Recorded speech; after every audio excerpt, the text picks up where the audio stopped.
side in place of Moxon, who had to pull out with a fractured rib, and Chris Broad makes his debut as an England player. West Indies had to leave out Michael Holding, and they've brought in Milton Small. Well, Clive Lloyd won the toss, and a very good one to win too. A little bit of a heavy atmosphere, nice to bowl, and he had no hesitation in putting England into bat. We pick up play now on the second over, no runs on the board, and it's Milton Small making his debut for the West Indies, who is the bowler, and taking his strike for the first time in a test match is Chris Broad. And he's off the mark. Well, that's a relief all round, and sympathetic and relieved applause from what is not a bad crowd in the first morning of this match.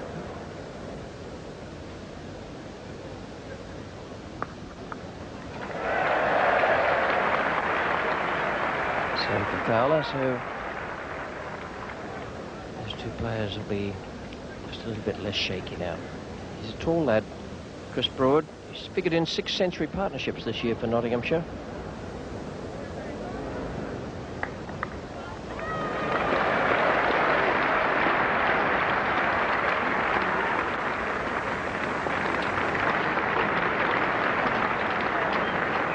Two more to Fowler.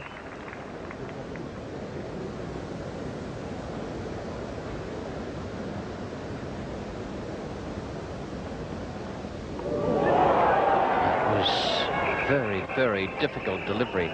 Well, he might punch his hand with his fist, and it was a great piece of bowling. Well, good morning to everyone from Joel there. That's the problem that any batsman's got, but what a left-hander does, I just don't know.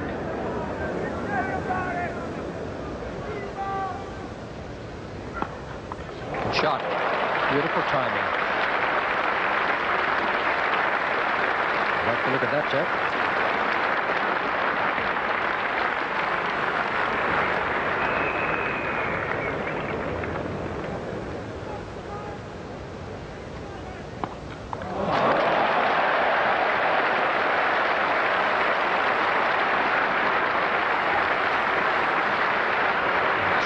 Three very good shots from Chris Broad. 2 of them in that over, away on the onside, through mid-wicket. Beautiful timing.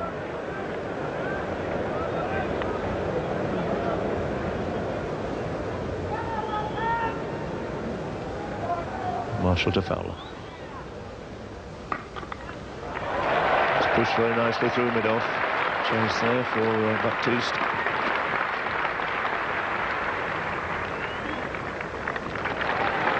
So 30 on the board.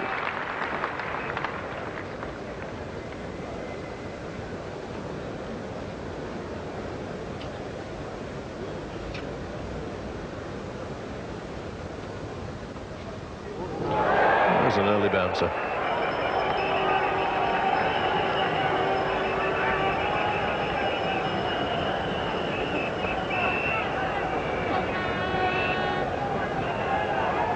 And Fowler evaded that quite successfully.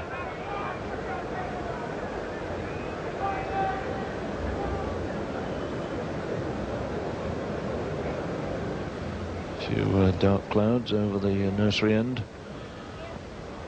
as we see a bowling change. And again, Broad got his eyes on that shortish leg side boundary there for the left-hander.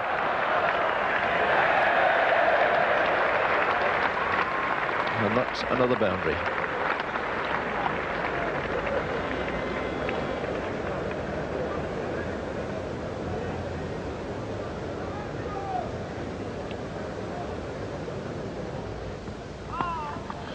It's a no ball. It's racing away out to a square leg again. So an excellent morning today for Chris Broad. 4 times he's found that short boundary. It is a short boundary, in fact. Only fair to mention it's only 65 yards down there at Lord's today.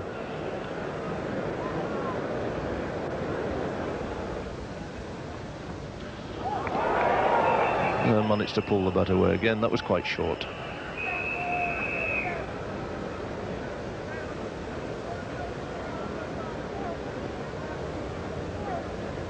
His Graham Fowler just dragging away from that. He made a bit of a a dramatic performance of it in the end. Might have just let that go without too much head shaking.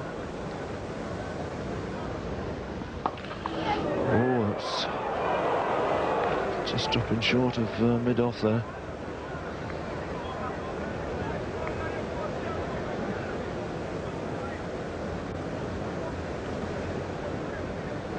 I don't think the ball in actual fact moved a great deal, but the bat was angled across it.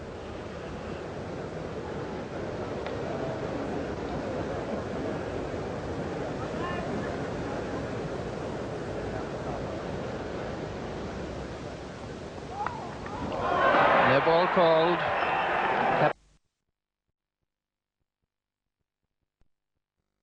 Happened up at Edgbaston 4 times. It's happened again here. Quite extraordinary. Umpire Evans at the pavilion end. I don't think Broad changed his stroke at all, as indeed was the case in the happenings at Edgbaston. I think this is the 7th one I've seen this year, all in, and he was committed to that, not quite behind it. It left him, but the call was firm and early, and if you bowl a few no balls, then the odds are somewhere along the line there's going to be a wicket-taking delivery among them.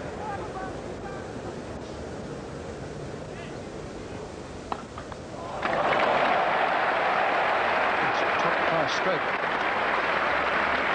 Played 2 of those, one off Small, and Small was coming for the nursery and he hit it all the way through mid-wicket, and that was a glorious stroke. 2 more runs added to take the lunchtime score along to 46 for no wicket for England. Fowler on 11, Broad 29, and that was quite good going because there were 55 minutes lost in that pre-lunch session, and full marks to those 2 left-hand openers for the way they battled it out there. Chris Broad seemed to me to have a lot of time to play his strokes. It was an impressive performance because I can tell you it's no fun out there batting against bowlers of the quality and pace of Garner and Marshall and the others when there's a little bit of life in the pitch as there was this morning. We pick up play now immediately after lunch. No runs added. Marshall is the bowler and he's coming in to bowl to Chris Broad.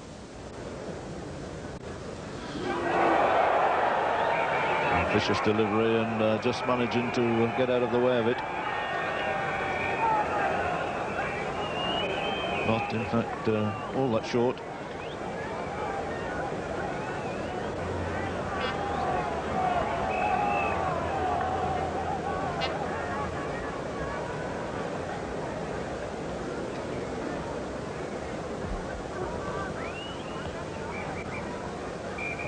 Marshall to Broad.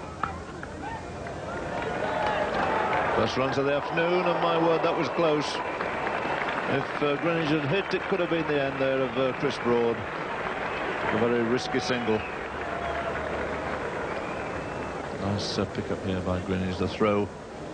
And he would have been a good foot and a half out there.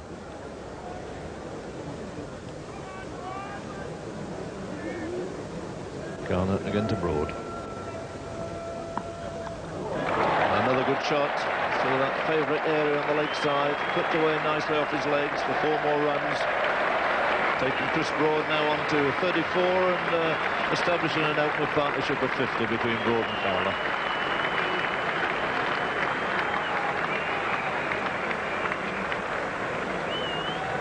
Really favoured that leg side. He's this precious little ball round about his legs. And 34 out of 51. Excellent start. So it's a new over from Malcolm Marshall with Broad facing.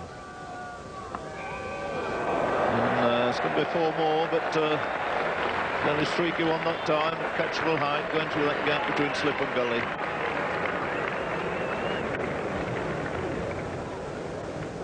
Once in a while, Chris Broad not quite getting into line.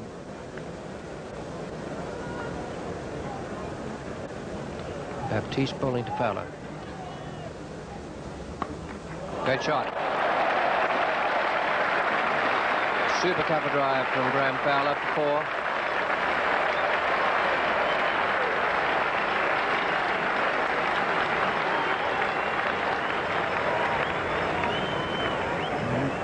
Fowler's played the anchorman in this partnership, but he let go there.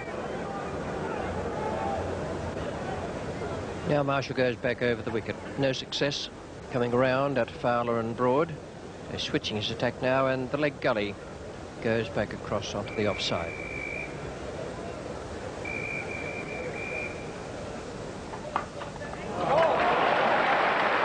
Nasty time once again by Fowler. Smalls the fielder.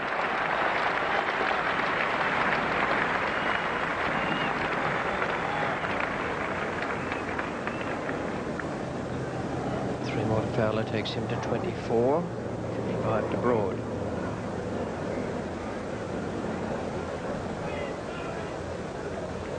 And once again the umpires are conferring about the light, and they've decided to go off, so that will mean Fowler and Broad have to make another start. Second interruption of the day. 82 for no wicket now. Fowler 24, Broad 45, and they've done a very good job, this pair. Another 62 minutes play lost because of bad light and light rain, and it was 83 for naught when Baptiste came in to bowl once again to Graham Fowler. One run had been added and no ball, and Fowler was on 24. It's pushed very nicely through mid-off. Scoring dive there by Desmond Haynes, unable to prevent them taking 2 runs.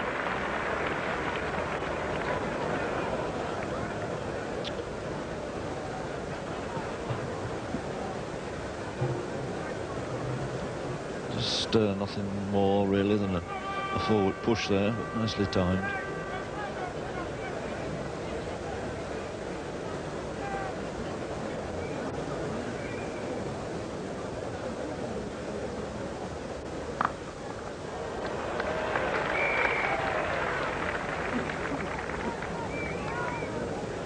Barry Mayer, the umpire up at the far end.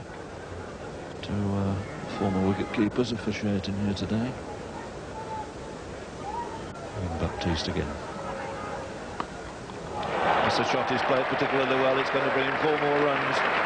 He's missed very, very little at all anywhere around the leg stump, which has been a little bit short of a length. He's tucked it away in great style and moves on to 49 now, and the total to 91.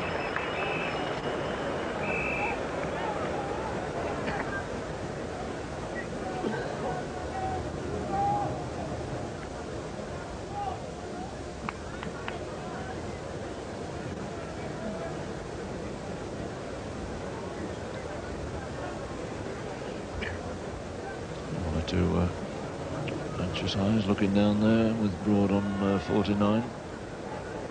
Quite a sensible start to this over from Baptiste, trying to tempt him outside the off stump. So he's been 15 minutes on 49 now. But he's off it now, and that's his 50, turned away in great style down the long leg.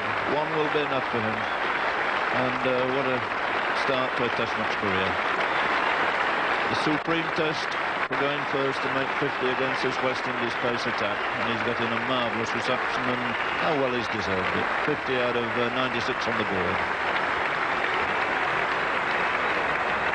9 fours off just 104 balls, and certainly the best part of the day here now.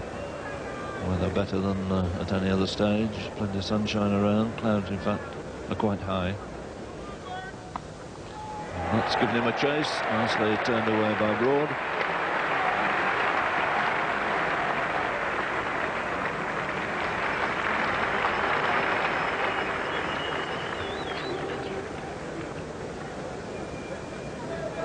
Again, this is a good shot. Nice into position. Control the shot. Got on top of it and played it down.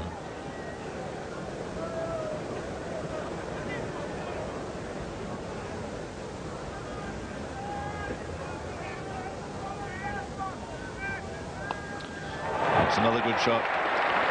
That's going to bring 3 figures up for England. Marvellous start. 100 on the board without loss after being put in here this morning. And Chris Broad's share of that 100 is 54, and his partner, who's displayed so much courage, has made 30. That's a tremendous effort from Fowler and Broad to put on 100 against this bowling attack, particularly in the light of the events of the first Test match at Edgbaston Broad 54, Fowler 30, 16 extras, no wicket for 100. After tea, the players came out and then had to go back again. 25 minutes lost, again due to bad light. We pick up play now with Marshall, the bowler. Broad has scored 1 run. He's gone on to 55.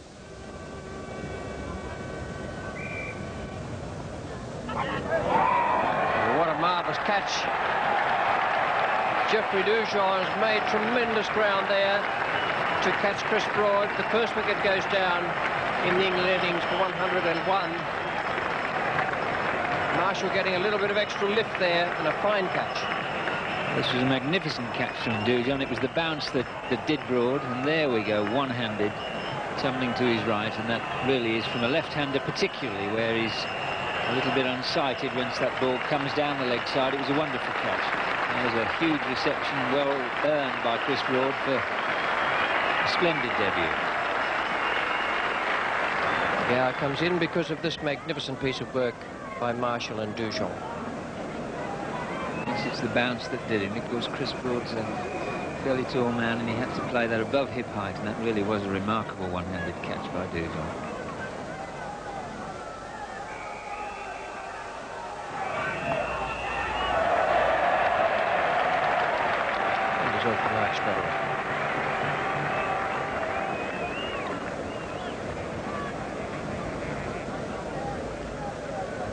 Good crowd here today. The pavilion is fairly packed, and the stands, despite the fact that we've had some light rain on 3 or 4 occasions. Marshall now is pulling an extra man into catching position on the onside for Graham Fowler. Comes in just behind square. That was fast. Again, that's the quickest delivery he's bowled today. Well, that was sheer pace. He was past the outside edge while Fowler was halfway through the shot. Not quite a Yorker, but it was sheer pace and not movement that beat him.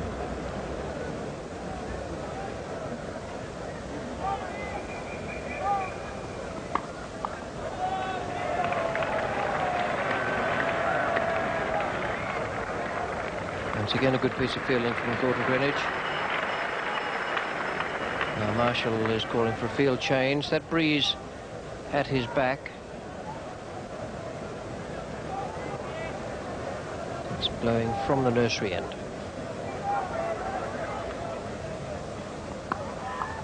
Nice timing. Little defensive push from Gow.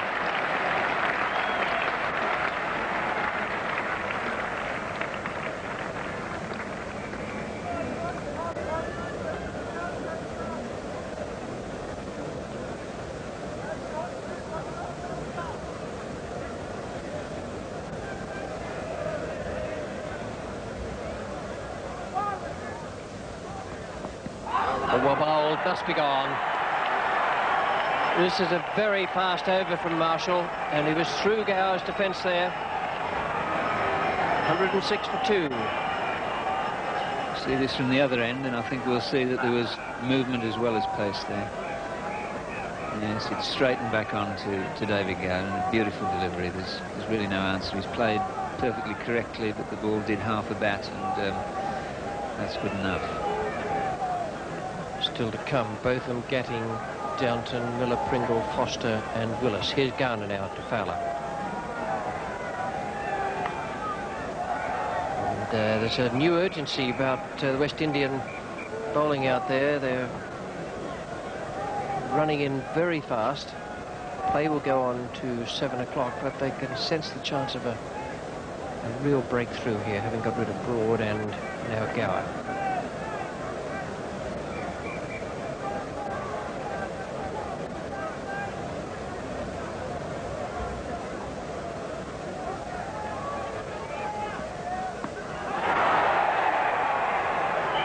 Not out, but it certainly hurt.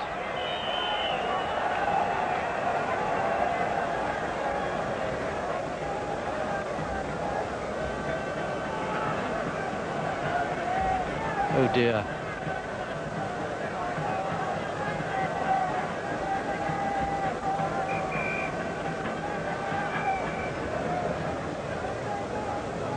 That light has worsened a little bit in the last few minutes. The clouds coming across from, they're coming from left to right as we're sitting in the grandstand in the commentary box here. And it is just a little dull out there at the moment.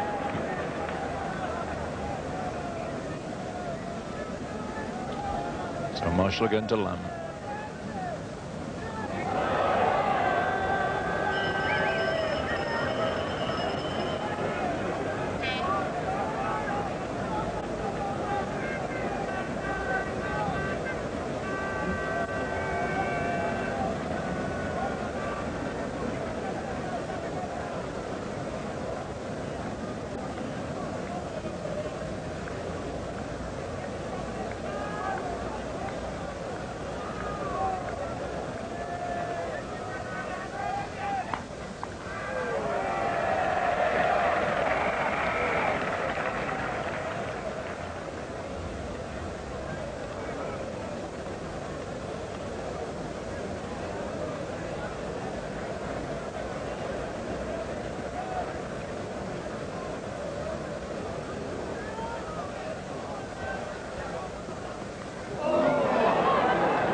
Been 4 very streaky runs. Couldn't have placed it better.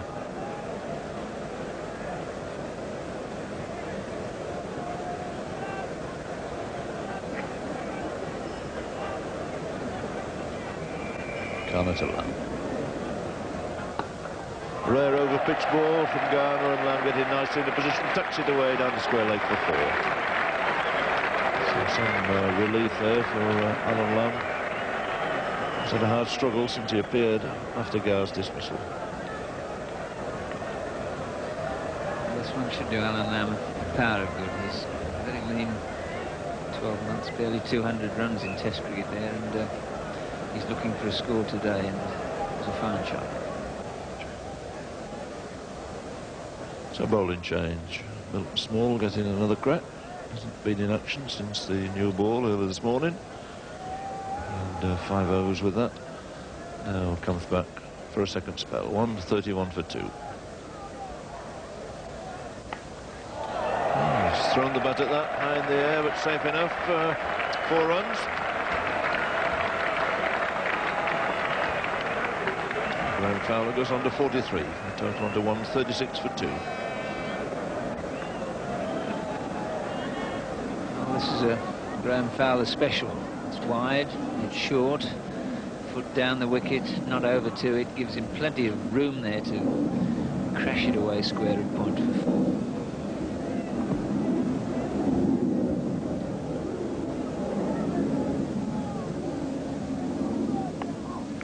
He's got that through as well. That'll be 4 more. Skidded along the ground this time, but thickish edge going between slit and gully.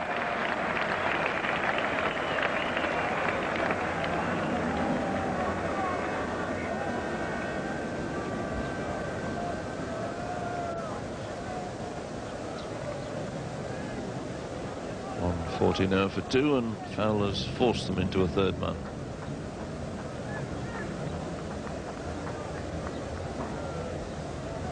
Small to Fowler.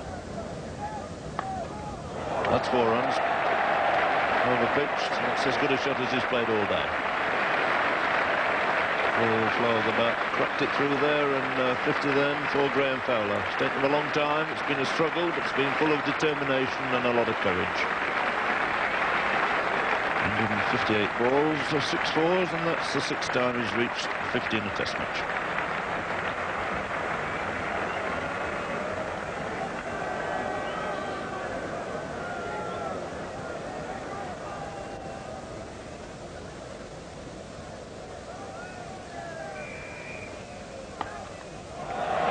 And that's another 4.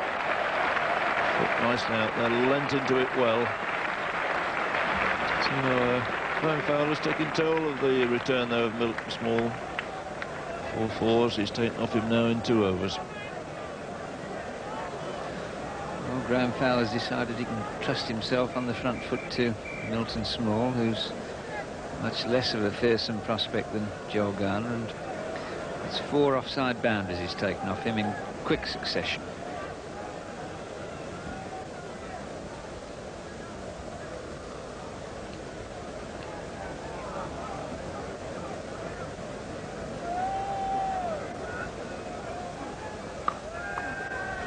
Single there to Fowler, neatly pushed into the offside, brings England on to the 150 mark. 150 for 2, with Fowler taking his score on to 56. It's come up in 54 overs.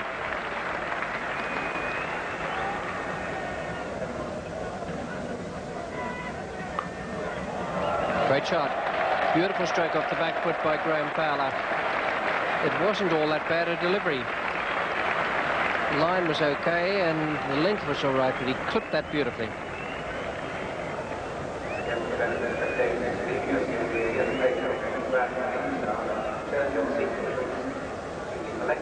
And that was a tremendous performance from the England batting lineup, the top of the order. 167 for 2, with Fowler on 70 and Lamb 13. It was tough going there towards the end, with Marshall bowling extremely well and achieving those 2 breakthroughs, Broad and Gow, in very, very quick time. The bowling figures dominated by Marshall, 2 for 40 from 19 overs, and he bowled very fast today, as indeed did Joel Garner, whose figures could well have been better than his final, none for 37. Well, play actually finished at 6:45 this evening, starting off at 167 for 2.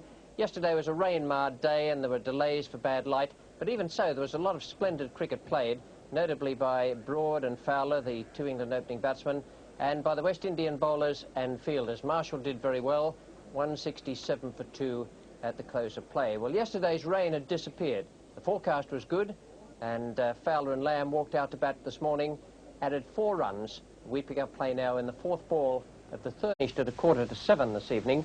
The players had to go. Rain had disappeared. The forecast was good, and Fowler and Lamb walked out to bat this morning, added 4 runs. We pick up play now in the 4th ball of the 3rd over.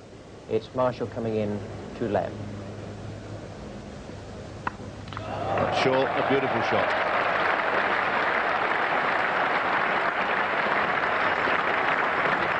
Ideal square cut there. Quite perfectly executed by Lamb. Yeah, not too committed on the front foot, and a good square cut.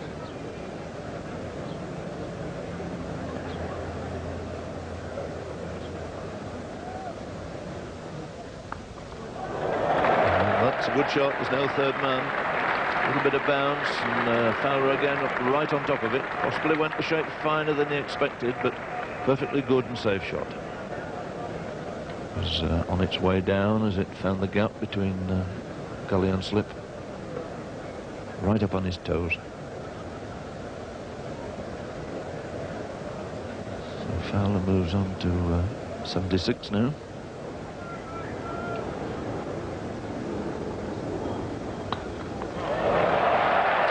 Good blow there from Alan Lamb. He's not even bothering to move from the crease. He knows it's 4 all the way. And a rare sight that to see the pace bowler driven very firmly past him. Alan Lamb is making the most. An over-pitch ball.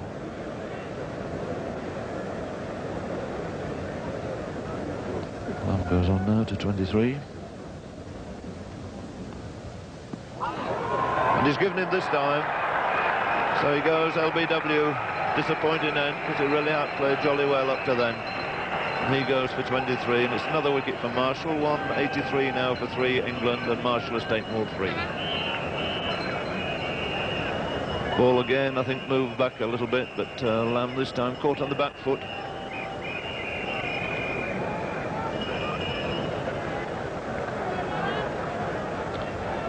Two short legs for Mike Gatting, and a long leg way back on the boundary. Garner to Gatting. Well, doing a lot of good. Nice to get off the mark here in a test match, particularly on home ground. Pushed it away very comfortably. Mike Gatting very much a cricketer's player. The majority of the cricketers up and down the country have got a very high regard for him. And That was a very unwise decision, and he's got to go LBW there. Complete misjudgment for Mike Gattin. Nothing really can go right to him at this level. It was a fine delivery, but much too close to offer no shot. So Marshall strikes again. Both wickets to him this morning, and all four that have fallen have come the way of Malcolm Marshall. 185 for 4, and the unfortunate Gattin has gone LBW.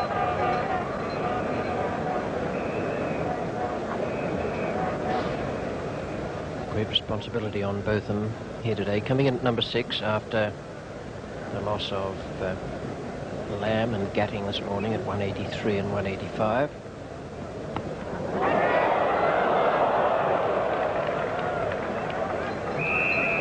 Well, that outside edge just eluding Joel Garner. Just off the shoulder of the bat. So a little bit of good luck there for Ian Botham.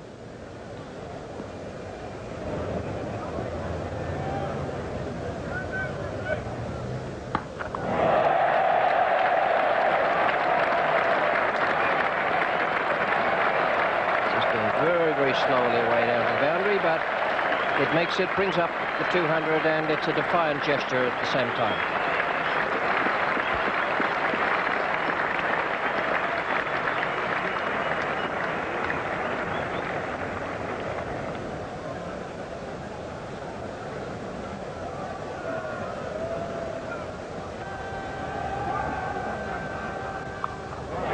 Good shot. Got that one all right. Baptiste didn't pick it up very quickly in the background. That was a good shot from Crowder. He kept that down very well indeed. 207 for 4, and Fowler goes on to 87. And no bad thing for England to be picking up runs off the old ball. I think that's why they're now just being able to play these aggressive strokes off the short ball, because the ball's pretty soft by now and not coming on all that quickly enough, and there have been some fine strokes.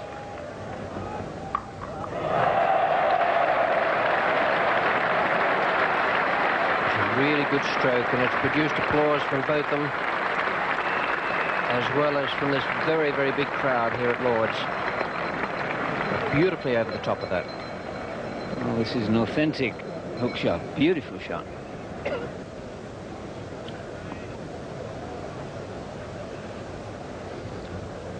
So here's Baptiste. And there's Botham. Lovely extra cover drive for 4, taking him on to 22.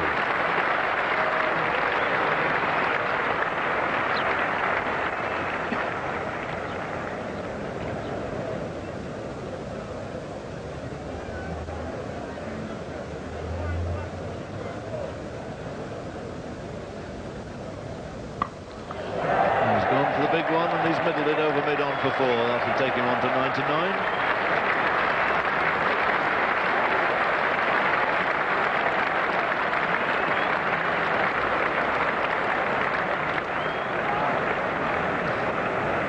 Well, he went for the big one, and well executed shot. Fetched it in the right area, just had to clear Garner at mid-on. It takes him now on to 99.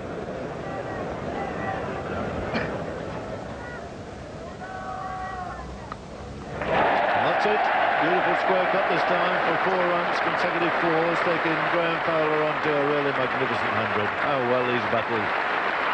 Great test of temperament, of courage, and particularly today of skill. He's improved as the game has gone on, and he reaches 103 out of 238 for 4. 13 boundaries in his 100. It's his second test match 100, and Clive Lloyd very nicely walks over to shake hands with him.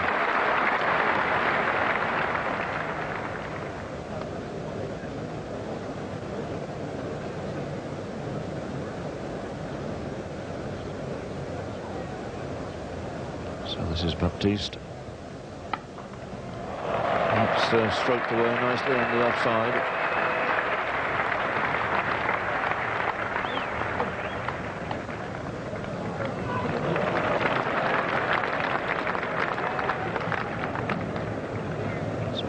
106 now for Fowler. That beats the 105 he made, his previous best score at this level against New Zealand at the Oval last year.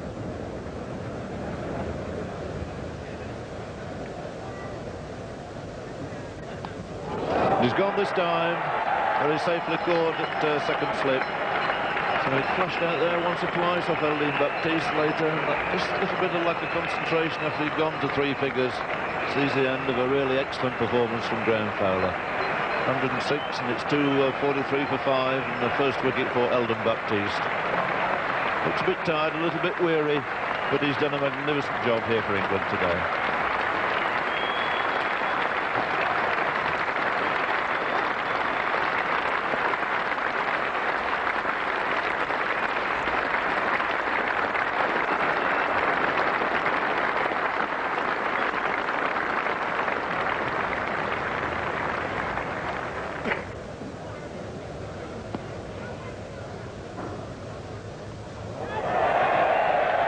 Four there. No big heave-ho. A little finer than anticipated playing the shot, but they all count. And a good meaty crack there from Ian Botham.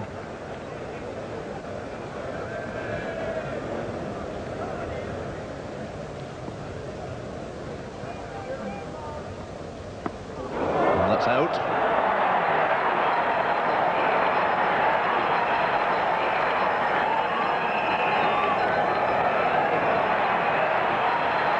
An odd shot there from Botham. Seemed to change his mind halfway through. A little forward defensive shot, carried on with a little plunge forward and offered a very simple catch to Gully. So Baptiste strikes again.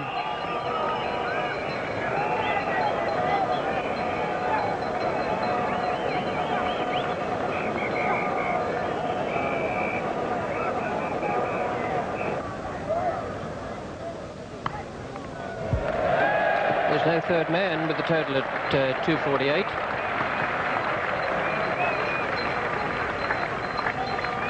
And that score now has gone up to 250.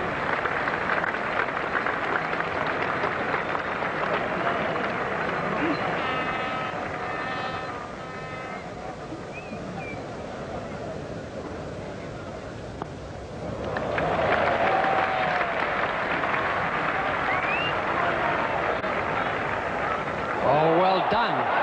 Not good cricket at the other end, I want to tell you. But that is really quick thinking. Brilliant piece of cricket.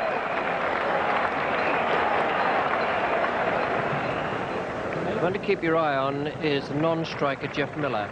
So he goes, and then I fear he dawdles a bit for that first run. Downton's turning now, and Miller is only just getting there. He hasn't hurried at all.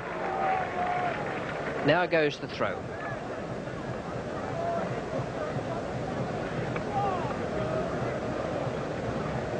It's a great piece of cricket. There's no one actually backing up. It had to hit the stumps.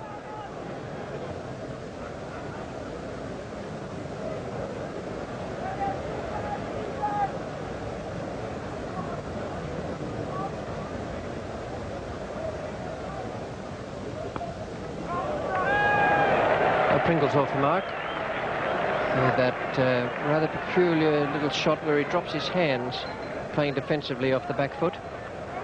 It's been out caught at slip or behind the wicket on occasions doing that. New ball taken at 253 for 7.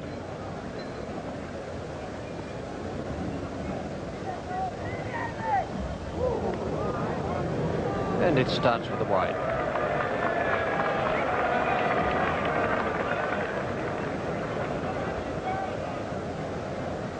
Joel Garner. Oh, out. Must be out. Twice in the one innings. Why don't the fellas do that? Padding up, LBW not playing a stroke. It's a great law. I wish it had been in action when I was playing. There were all sorts of fellas pushing away down the pitch in those days. But two of them in this innings have been knocked over. One by Marshall, the other by Garner, not bothering to play a stroke.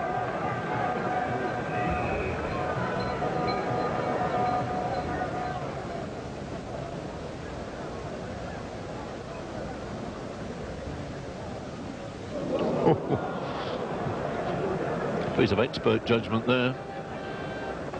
Went over the top of just about leg middle. Well, no recognisable shot here from Foster. Almost as much a leave alone as the dismissals of Pringle and Gatting, but a little luckier over the top.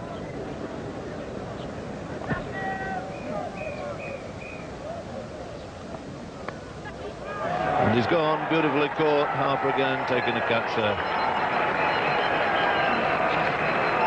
Well, I suppose Neil Fawcett threatened to be dismissed in that way. See it again and just watch that right foot of Foster's as he plays it. There he goes.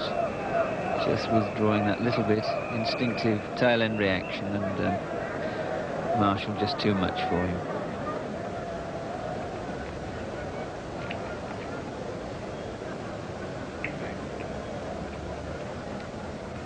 Marshall again. Got it through this time, only down there at third man, so Dandon strikes a boundary. Takes him into double figures. And quite a pleasant shot there from the wicketkeeper.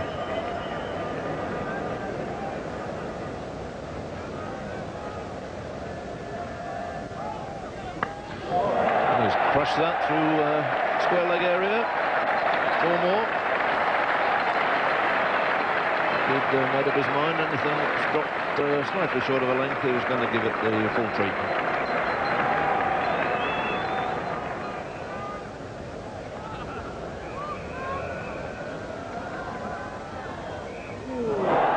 There it is.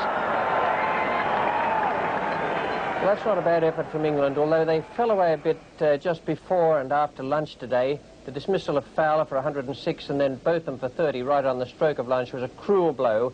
And then Miller's run out, a brilliant piece of work that from Baptiste. That really set the seal on what turned out to be a very good session for the West Indians. 23 not out to Downton after his good efforts at Edgbaston. A fine bowling performance from Malcolm Marshall, 6 for 85, 36.5 overs and 11 maidens. 2 wickets to Baptiste, who was suited by the conditions and bowled well, and Garner 1 wicket. So the West Indian openers, Greenidge and Haynes, came out. Willis took the first over. We pick up play now with Ian Botham's over from the nursery end. 1 run on the board, and he's bowling to Gordon Greenidge. Well done. Good catch. And Botham breaks through.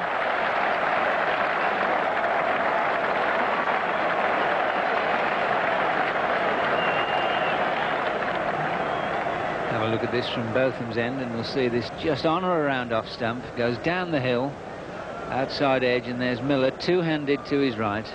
Good catch.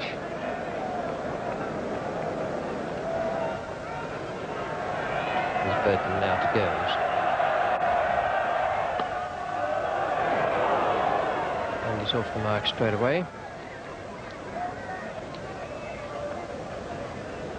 Those of you wondering why Gomes is permitted to come out and bat, having not been in the field all day, it's simply that there's nothing in the rules that says he can't do it.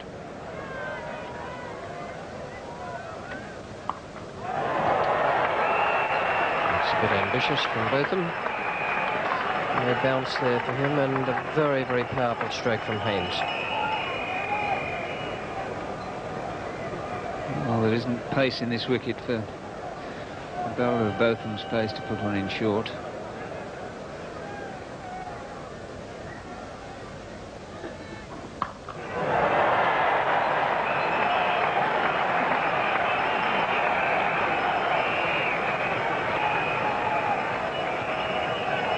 I wouldn't write that down as very sensible bowling. Well, it's excessive deliveries. I can't believe that Ian Botham meant that one.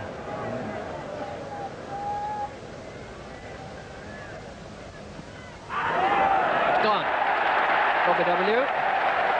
Second wicket for England, right on the stroke of tee.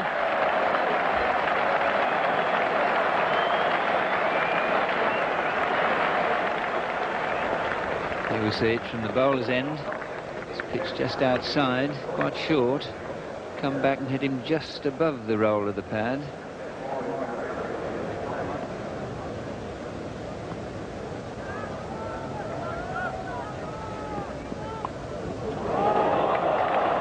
pretty good stop. Miller's already taken one fine catch, saving 4 runs there.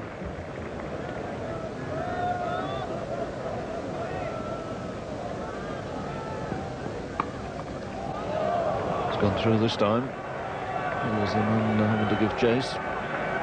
Nothing he can do about it. So again, it struck a thick outside edge, but all along the ground, no possible chance of a catch there. That's wide open spaces. Very difficult to bowl at Richards without a mid-off. In fact, the problem is that you could do with an extra 2 fielders when this fella's in full flight.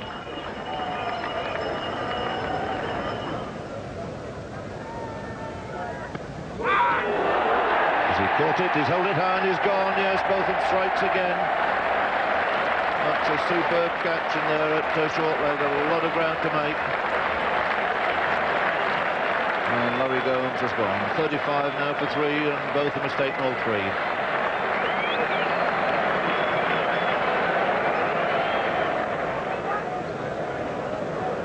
As Jack said, that ball just in the air long enough for getting to make it. A lot of ground to cover, and full marks home. It was an excellent catch. So it's Botham, Botham, Botham.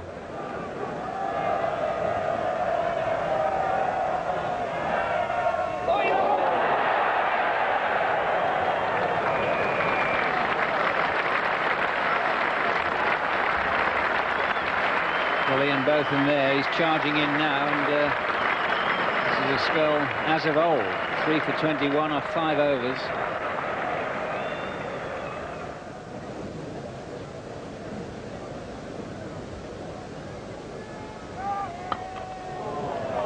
There's a good shot from Richards.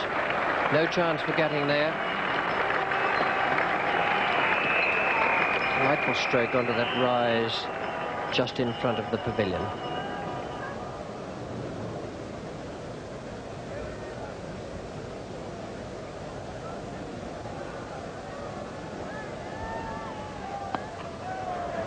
Good shot.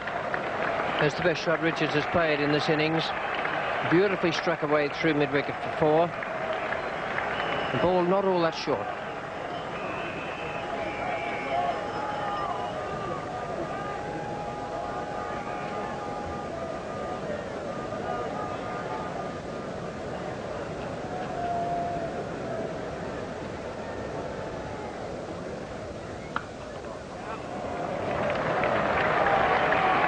This is the fielder.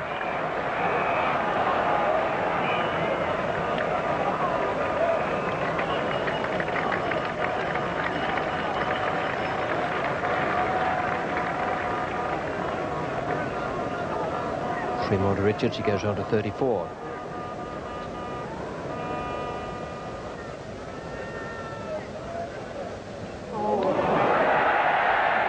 Very well bowled by Pringle.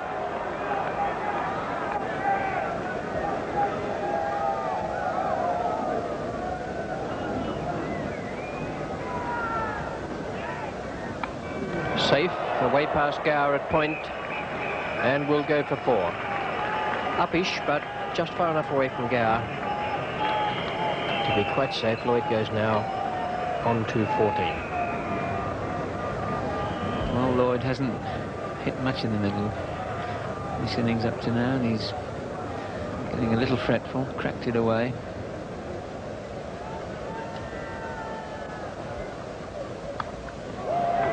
There's 4 more. Well, Gower put a gully in there. He brought Miller round to gully away from third slip. And Lloyd this time picked the gap beautifully. 36 now to Richards. Pringle to bowl to him.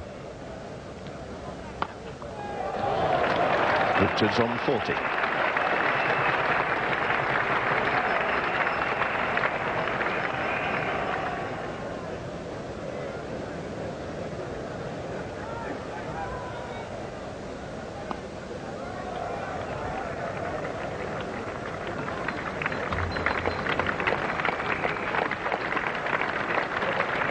Partnership up between Richards and Lloyd. Lloyd has made 18 of them, and Richards on 241.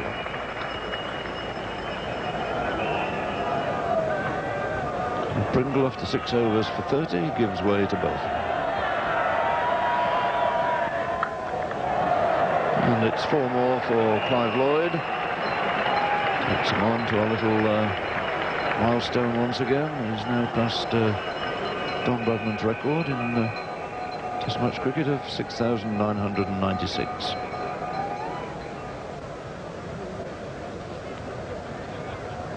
Both from again to Lloyd.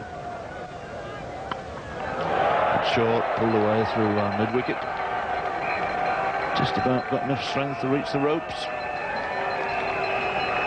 So that now takes Clive Lloyd on to 7,000 runs in Test match cricket. 7th player to reach that figure.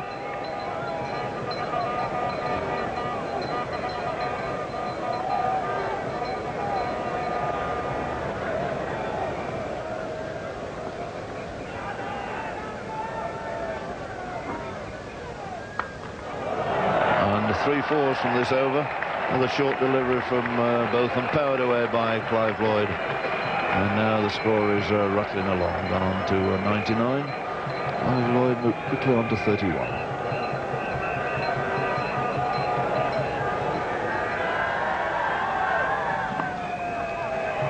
And the single pushed through mid-wicket by Clive Lloyd takes the West Indies total onto 100. And it's a 3 coming up in 25 overs.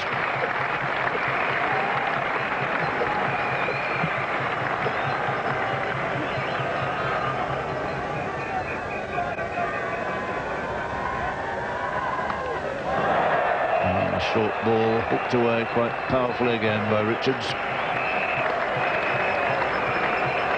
Takes him on to 46.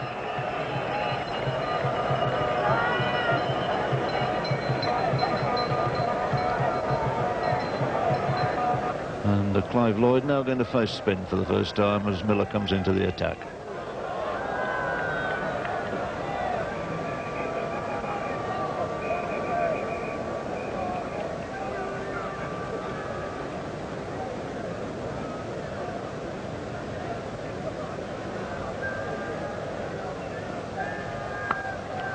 That's 4 glorious runs, which takes him to 50. Up goes the bat, gave himself room. Wasn't in fact all that short, but powered it away with tremendous skill and timing to take Viv Richards to yet another 50 on what must be just about his favourite ground. And Viv Richards went on to be 60 not out at the close of play, 32 not out to Clive Lloyd, 119 for 3, with 10 more runs added up to the moment stumps were drawn for the evening. The bowling figures for the England team, both of them the only successful man there, 3 for 38 from 10 overs, 3 maidens. The others worked hard, but weren't able to get through that Richards-Lloyd combination. And Clive Lloyd, tremendous performance from him today. He became the 7th man in the history of cricket to pass 7,000 runs in Test matches. Sunu Gavaskar right on top there with 8,394. Perfect, hardly a cloud in the sky. And this match between England and the West Indies, a capacity house and the gates certain to be closed later in the day. And these two teams locked in battle. Yesterday afternoon, when play closed, it was 119 for 3. And Richards was on 60, Lloyd 32, and both of them had broken through on 3 occasions. The situation of the match was that West Indies was still 167 runs behind, and it was absolutely vital this morning from their point of view that those 2 great batsmen, Viv Richards and Clive Lloyd, should get away to a good start. Conditions were perfect, hardly a cloud in the sky, and it was lovely and warm when Gower led the England side onto the field. We pick up there with 8,394. Perfect, hardly a cloud in the sky, and it was lovely and warm when Gower led the England side onto the field. We pick up play now with 2 runs added. It's 121 for 3, and here's Ian Botham now coming into bowl to Viv Richards.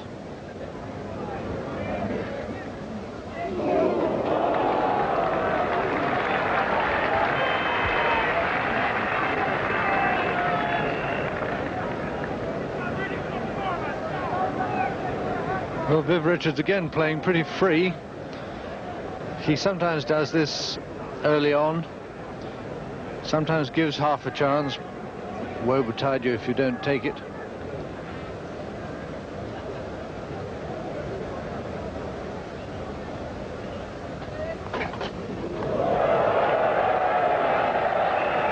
sucker ball, that one.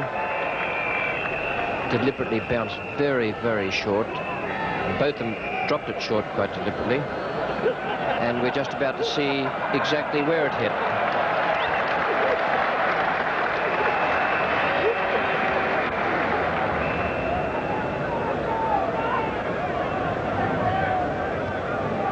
Now this, if Bertham can manage it, should be the best outswinger he can produce. And that's good thinking.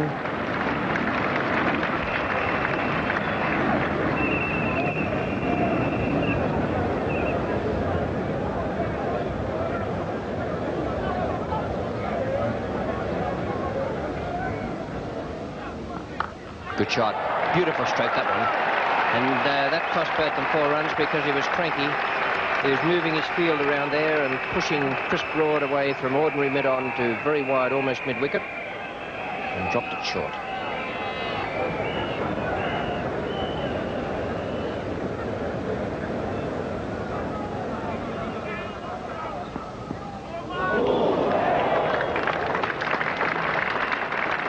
Not much Clive Lloyd could do about that. It was a magnificent delivery.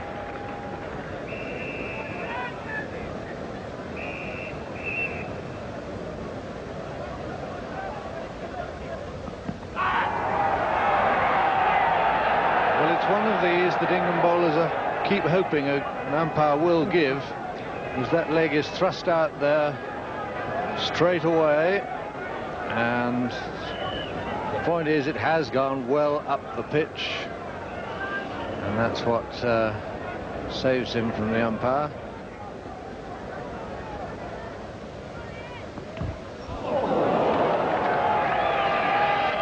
So it came off the pad. Whether he got an inside edge to it as well is another matter. Not according to umpire Barry Mayer. It's 4 leg byes. 100 partnership up for Richards and Lloyd.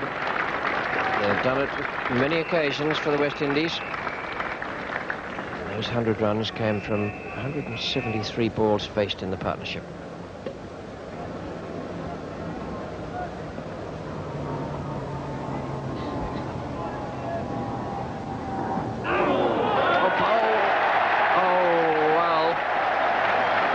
A choked appeal from both them.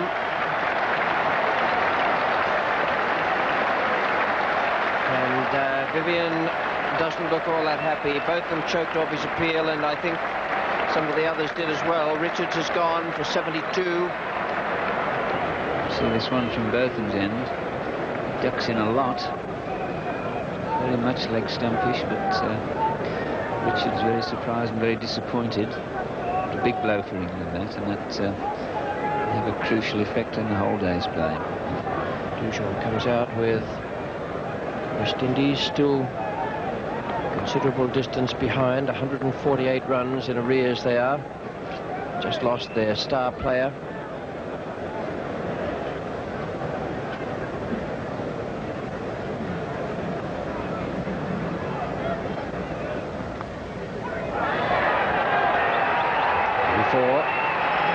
Willis's round pretty much forward, backward, square leg, very deep. Dujon off the mark with 4. Yes, Vivian there doesn't look all that happy.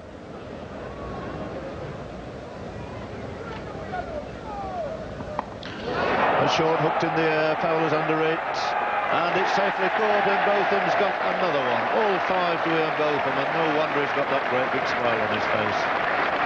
So Dujon goes for 8, attempting the hook shot, top edge, and a very simple catch to Fowler, moving nicely from mid-on. 1:47 now for 5, and a marvellous start here for England this morning. See it again, you see he doesn't get inside the line, he's half forward in fact, all tucked up, just got it off the top shoulder of the bat, and it's the easiest of catches. I think you can be pretty sure that Bob Willis will come steaming in now at the new batsman to bowl at. And David Garr set in a much more attacking field. 2 short legs in fact now, 3 slips under gully.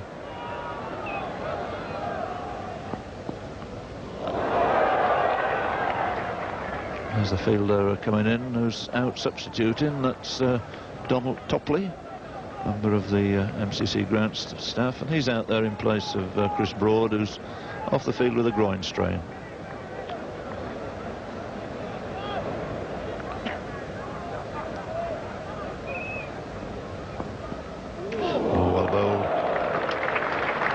A great deal of good fortune here this morning. Bob Willis has gone past the outside edge of Lloyd's back on several occasions. Another beautiful delivery.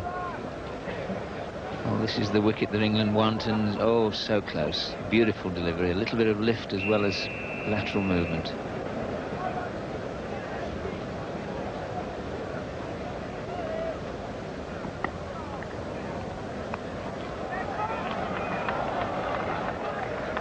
Single brings 150 up for West Indies.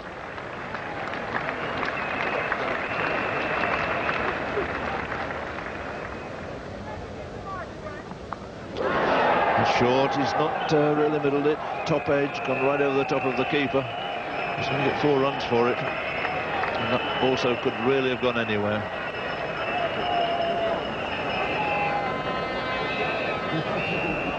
Well, Malcolm Marshall fortunate here. Could have found fine leg, could have got a top edge straight up in the air to the keeper, and instead 4 runs. There's no messing about coming in and playing for your captain with some of these West Indians. They're playing more shots than Clive Lloyd.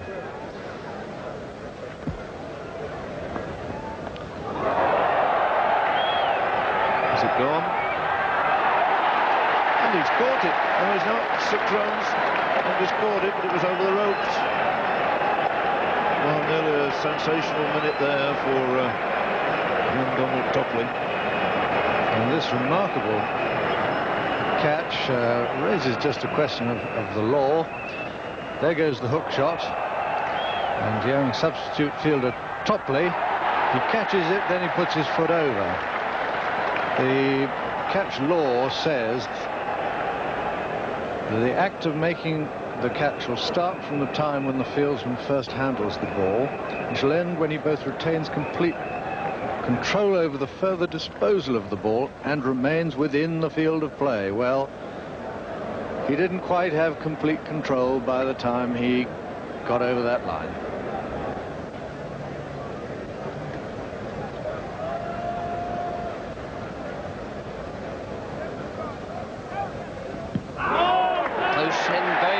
Good one for both them. 6 wickets in the West Indies innings, all 6 to Ian Botham. Lloyd out for 39, struggled for 7 runs all morning. I'm certain that deserved the shout I could see from Botham and all the others around the wicket. It looked to be pretty plumb from this angle up above the umpire's head.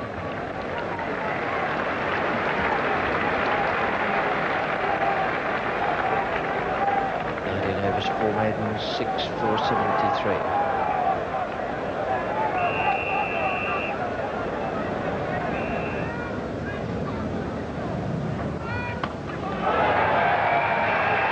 That man down the far end, Elvin Baptiste, is trying to lengthen the odds again.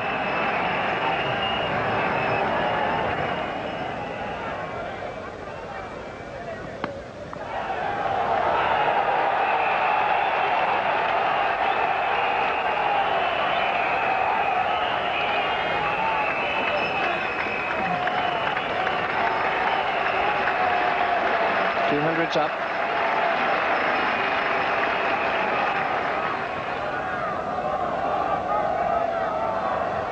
Marshall on 29. And he's gone. Yes, it's a great blow by Willis. Now Willis deserved that. Pringle taking a good catch, low down to his right at slip. And that's a marvellous moment for Bob Willis and for England. 213 for 7. Marshall goes for 29. And things couldn't look rosier for England at the moment.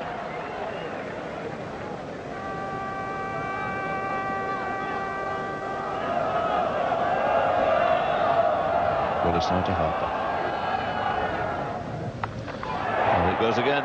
It's a good shot. Got onto that very quickly, hooked it away very powerfully through mid-wicket for 4. Well, when number 9 comes in and can play a hook shot like that, you can realise why England won't be happy until all 10 are out. Both of them again to Harper. And that's out. Yes, beautifully caught. And Botham has got his 7th wicket. Harper falls to a good catch low down by Mike Guttin at short extra cover. He goes for 8, and now it's 231 for 8. So a sensational day for the Somerset all-rounder, bouncing back in great style.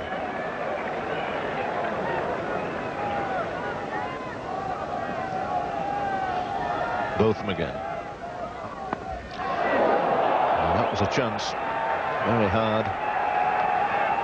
But one of the sort of catches that Botham is usually inclined to take.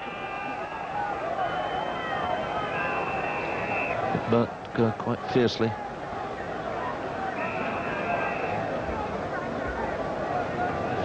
Collection of the West Indies boys on the balcony, just looking down from the pavilion.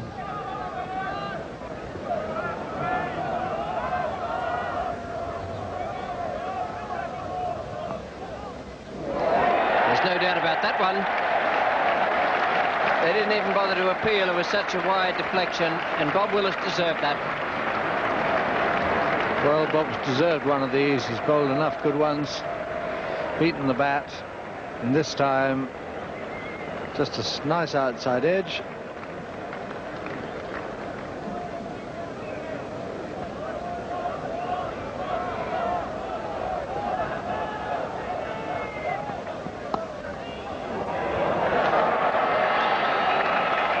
That a little flick away on the onside.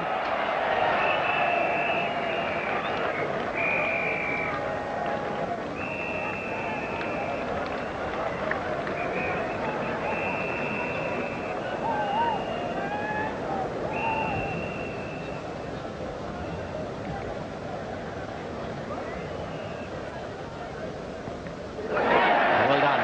Nice catch. 2 to Downton, who's done well. And even better, it's 8 to Botham. Yes, it was a great performance from Ian Botham, and I must say it took my mind back 3 years to when the Australians played here and when Botham got a pair against them, and the reception he got coming off the ground that day was nothing like the one he justifiably received today. A tremendous performance to keep the West Indians down to 245 in that way. Marshall 29 and Baptiste 44. A great flurry there. That was a most valuable partnership for West Indies. It looked at one stage as though they could be out for fewer than 200 runs. The bowling figures, well, they're dominated by 2 men. Botham 8 for 103 and Willis 2 for 48. Don't lose sight of the fact that Willis bowled absolutely magnificently there without 1 ounce of luck in the whole of the West Indian innings. Oh, the England openers came out. Chris Broad batted, even though he was off the field with a groin strain this morning. His partner was Graham Fowler, and it's Fowler who takes strike now in the very first over of the second innings. Joel Garner is the bowler.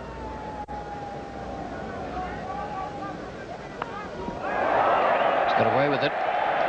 For 1 fraction of a second there, I'm certain Graham Fowler was going to try and hook that, and then changed his mind.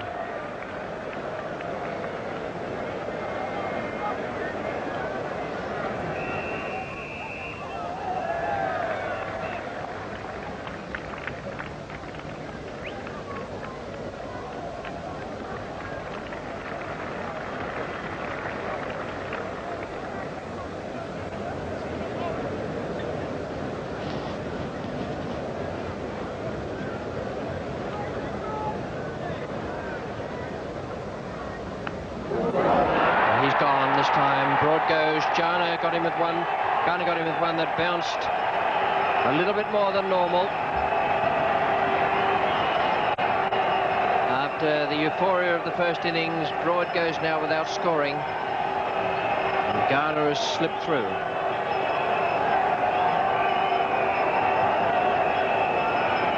David Gow, the first, to come in at 4, but he's in at 3 this match. Garner's got the new ball. It's hard and bouncy.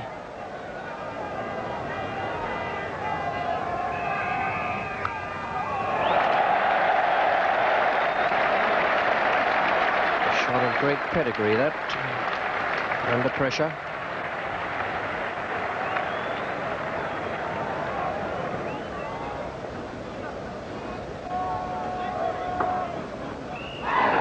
And he's gone this time, I think. There's a big shout gone up. The West Indies jubilant, but no response at all up there, and good job you can't lip read. It's the most concerted appeal we've seen in this Test match. Well, everyone's sure, except one man.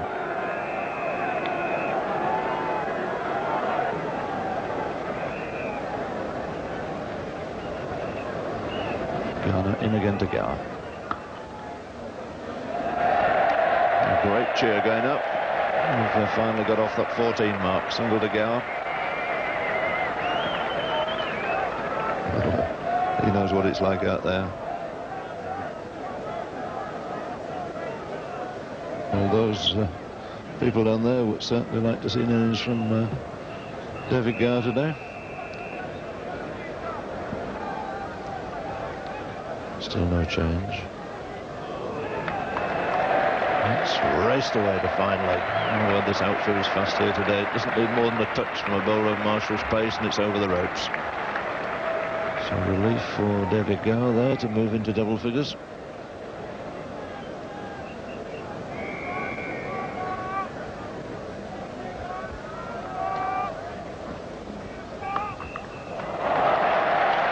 Cracking shot.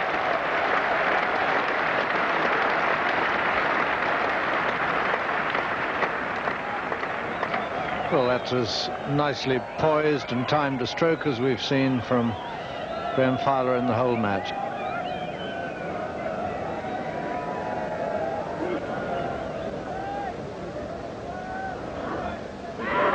And Clive Lloyd's picked up David Gower. Small's first Test wicket in England. Second wicket in Test cricket. He picked up one against Australia. Gower's gone, and that's a blow for England because he was looking pretty good.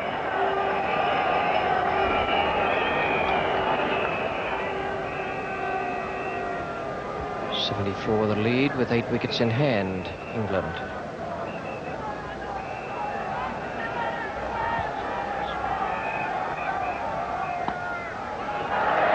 There's a nice start for Alan Lamb.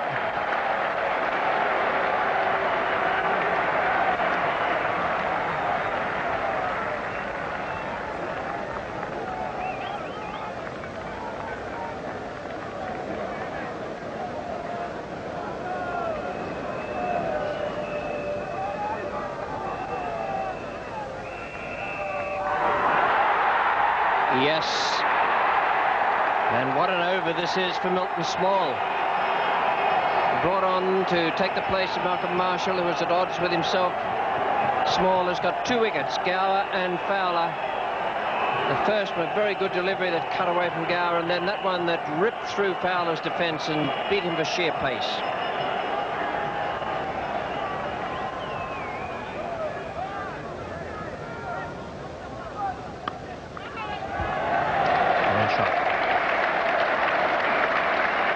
The top of that, Mike Gatting. A lot of people at this ground who follow Middlesex who will be wishing Gatting every possible success in this innings. A splendid shot from the one over off Milton Small. Oh, you can't do better than that. 2 boundaries, one off back foot, and this one, everything there. England's 50 came up in 92 minutes from 121 balls.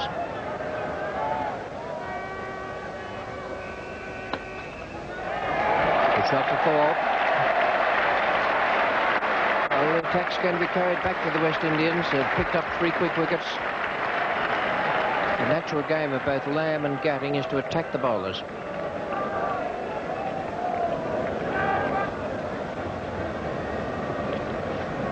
Again to Lamb. It's cleared the field. Leg side, that's going over the ropes now for 4. First significant blow off the slow bowler.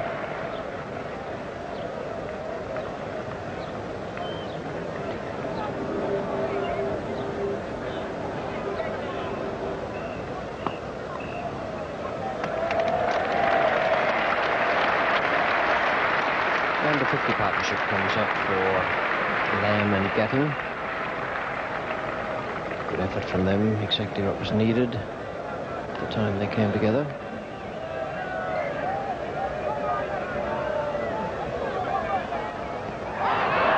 And he's gone again. Unbelievable. He's made 29 runs and made them in delightful fashion, Mike Gatting. And once again, he's out OBW without playing a stroke. The first ball of Marshall's spell. Don't blame the rule. The rule was brought in because batsmen years ago were just thrusting their pad at the ball without bothering to play a shot. And it's a very, very good law of cricket. I think another few minutes and we might well have seen a night watchman. But 25 minutes to go and a desperately important 25-minute session it's going to be for England. Leggy. Oh, what a good piece of fielding.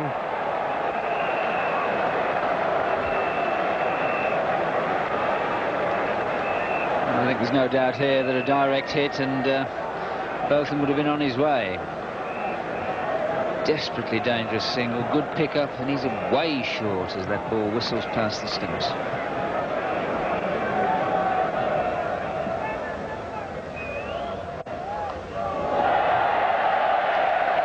It's a good shot. He kept it down very well. There were two men waiting there for that stroke. If he miscues, he got it precisely between them.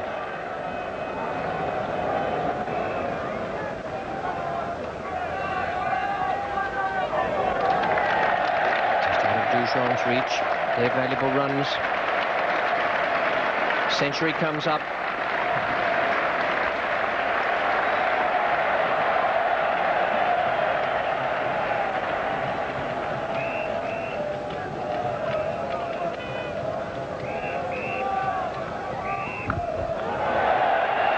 Good shot from Botham. A lovely display of aggression right at the death here. And it's that kind of aggression England will need on Monday when they start off again at 114 for 4 on the 4th day of this Lord's Test match. Botham is 17 not out, Lamb 30. He played pretty well today, Alan Lamb. He's a courageous player, wasn't always middling it, but he's still there. And Mike Gatting, I thought, batted splendidly for 29 before once again falling LBW without playing a stroke. This time to Marshall, who finished up with 1 for 30, Garner 1 for 25, and Milton Small coming in from the nursery end, 6 overs, 1 maiden, 2 for 24. The run rates and over allowed England to go on to a lead of Marshall, who finished up with 1 for 30, Garner 1 for 25, and Milton Small coming in from the nursery end, 6 overs, 1 maiden, 2 for 24. So the situation as we come into the 4th day's play is that England are 155 runs ahead. They have 6 wickets in hand. It's an intriguing test match. A very, very interesting situation with Lamb and Botham there morning and then early evening. And it looked just a little bit murky as the players began their toil for the day. We pick up play now with the very coming in from the nursery end, 6 overs, 1 maiden, 2 for 24. The run rates and over allowed England to go on to a lead of 155 runs. Well, I'm afraid the weather forecast wasn't all that great. They were telling us there would be some showers a little later on, perhaps late in the morning and then early evening. And it looked just a little bit murky as the players began their toil for the day. We pick up play now with the very first ball. Joel Garner is the bowler and Alan Lamb is taking strike. And the first run of the morning.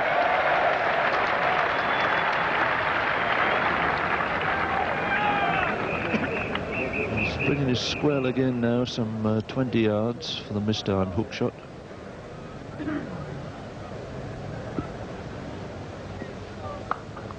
That's a good looking start. The 4 runs, forced off the back foot, square on the offside. And Botham again getting very nicely into position.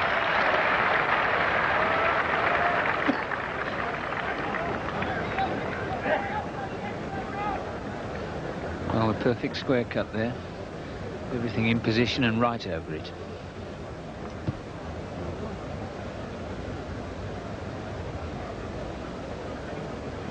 Takes Botham on to 21.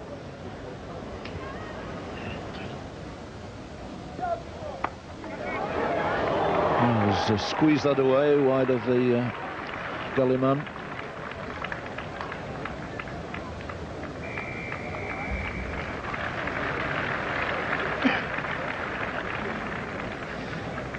Well, this is one up to Ghana because there's no control in that shot. A little bit of bounce, just wide there of third slip. Not surprising. Malcolm Marshall from the nursery end with his customary field of 3 slips, a gully. He's got a cover under mid-off this time. Short leggers push back some 3 or 4 yards deeper and mid-on, in addition to Larry Gomes, who's just out of sight down on the long leg boundary.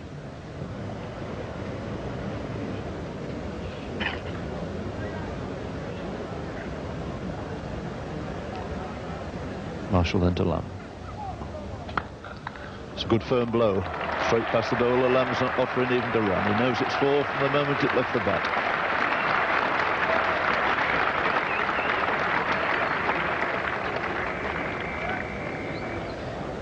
Well, this was a loosener from Malcolm Marshall. Full length half volley. Right up to the bat and Alan Lamb. Onto it in a flash.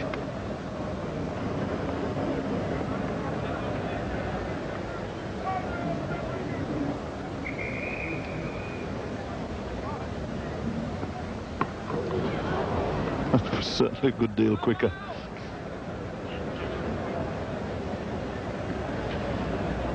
Well, we'll see this one come back and lift and nearly cut Alan Lamb in 2.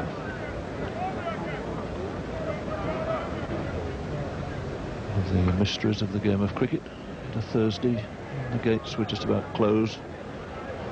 And Monday, which promises to be as thrilling a day as any we shall see in this series. There are quite so many people come along.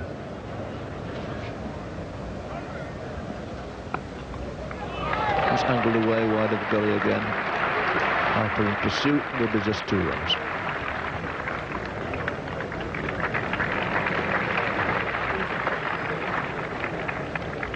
A fairly quiet match so far. Roger Harper hasn't been much in it for his type of bowling. And he missed out with the bat as well. Gratifying start, and it'll be much to the enjoyment of the England players up there on the balcony. Marshall once again. Have to hurry. Not entirely Lamb's fault. It took Ian Botham just that little bit of a second to realise there was a run there. Yes, hesitation here in the first place. He was on the back foot, then picked up the fact that there was a single. Lamb had given it up by that stage. It shows what a long single there was in the end.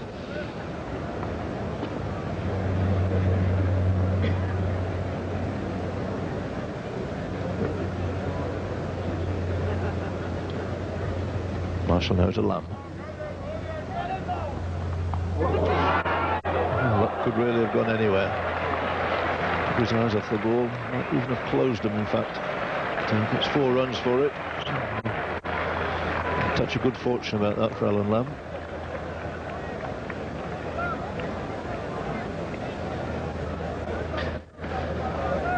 Well, this was a fearsome delivery. It's short. It's absolutely a real throat ball. And Alan Lamb could only fend it off, and where it went, he knew not.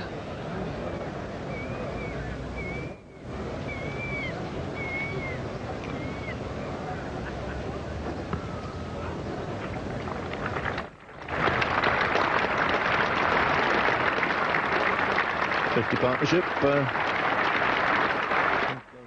Share 30.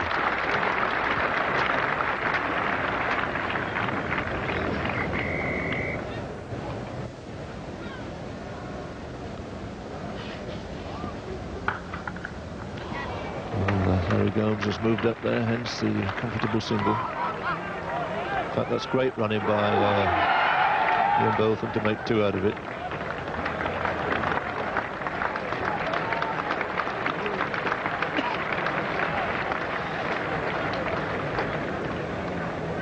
Yes, that's Gomes there. It short mid-off. Now we see Botham going all the way, and he'll turn very quickly and go for the second. Good job he did, because brilliant throw on the turn. Here we come, direct hit, tight decision, Barrymore. He gave him the benefit. Marshall into Botham.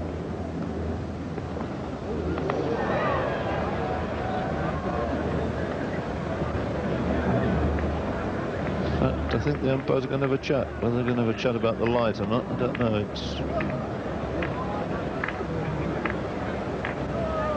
It's slightly doubtful. I would have thought it's still playable.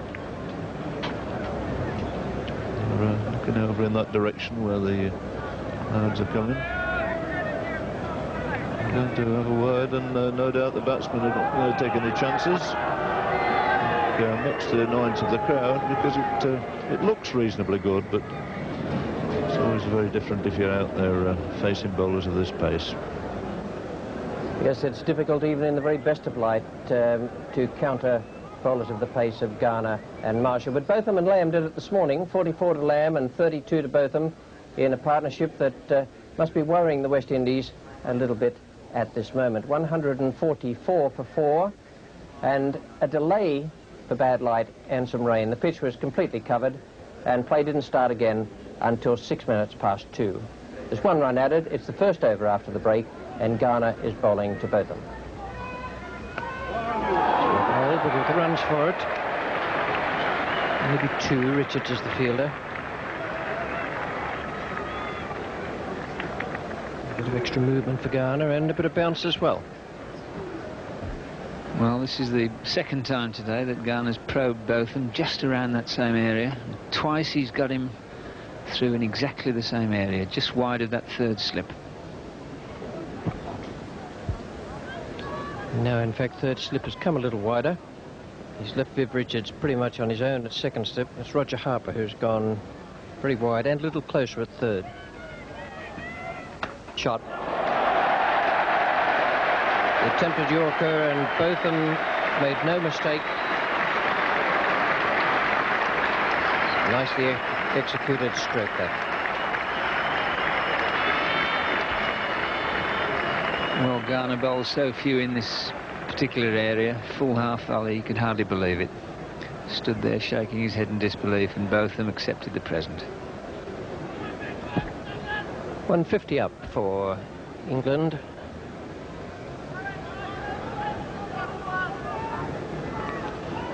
It's Marshall to Lamb.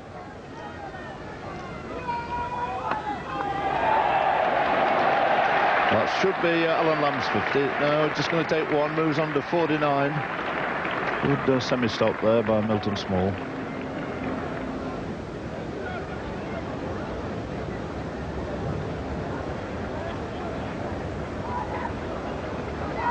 Marshall again to Botham.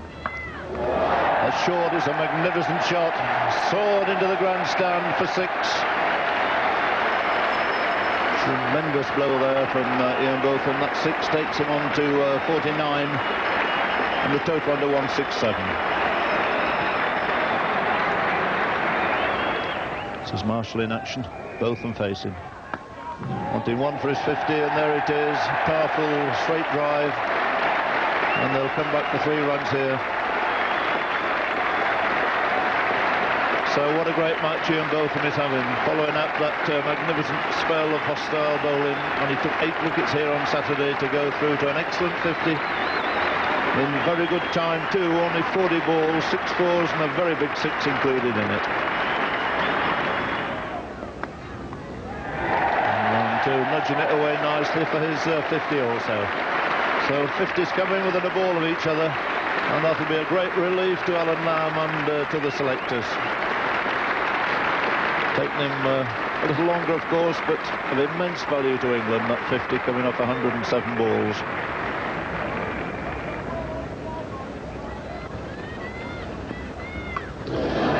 Short, and it's hooked, not quite where he intended. Gone much finer than he anticipated, but it's still going to bring him 4 runs.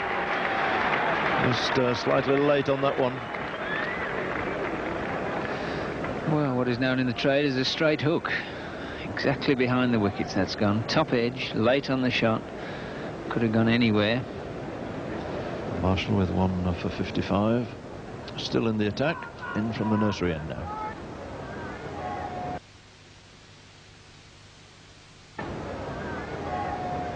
And that's it. Another great four from Botham. Full follow through, powered away, and that takes Ian Botham to 4,000 runs in Test match cricket. Marshall again, Botham to face. Well, that's a 100 partnership. Little nudge on the offside by Botham, takes it on to 188. And 64 to Botham now, 53 to land.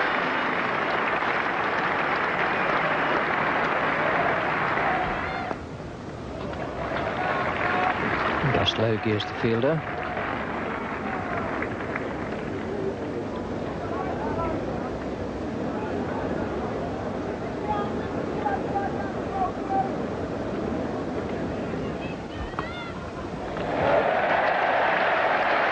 Teach the fielder. And the 200 up now for England. They'll have all sorts of little landmarks in the England dressing room. This will be one of them.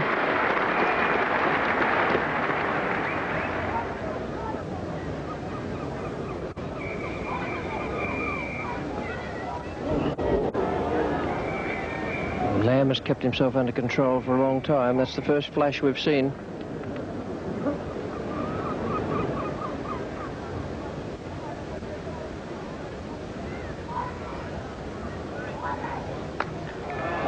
It's a good shot. Didn't get up very much. In fact, Garner's hardly got a ball up from the nursery end. Lamb took great care of that. It's Baptiste to Botham.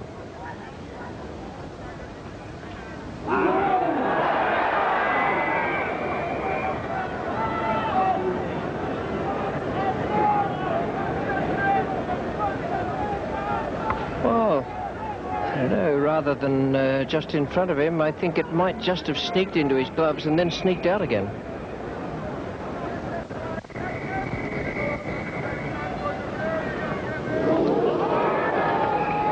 Well, that hasn't happened too often in this confrontation. That one just moving slightly away down the hill.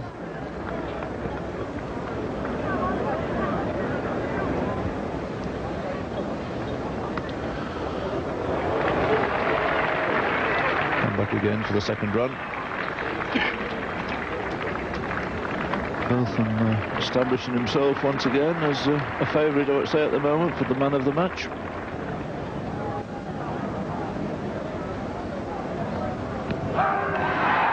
And he's gone this time. So Garner's appeal answered in his favour. Ian Botham is out. LBW for 81. Tremendous hand from this crowd, acknowledging another absolutely brilliant all-round performance by Botham. 8 wickets followed by 81 runs, and has really brought England back into this game in a big way.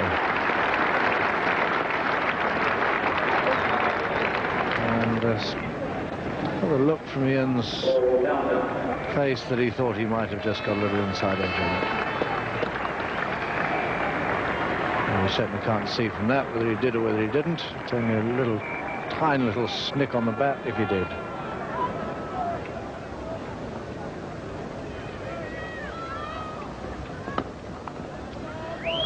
Nice firm little straight push to see Downton off the mark.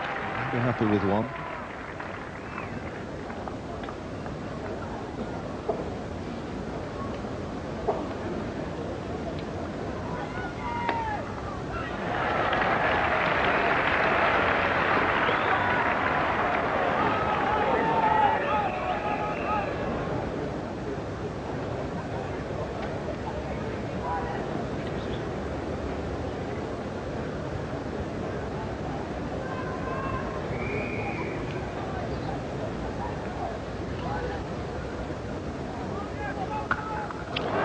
Middle that for the first time for some little while now.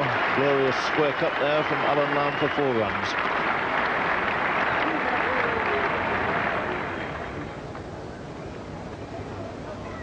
That's a good-looking shot. Straight through the gap. So we can cover a mid-off at 4 runs.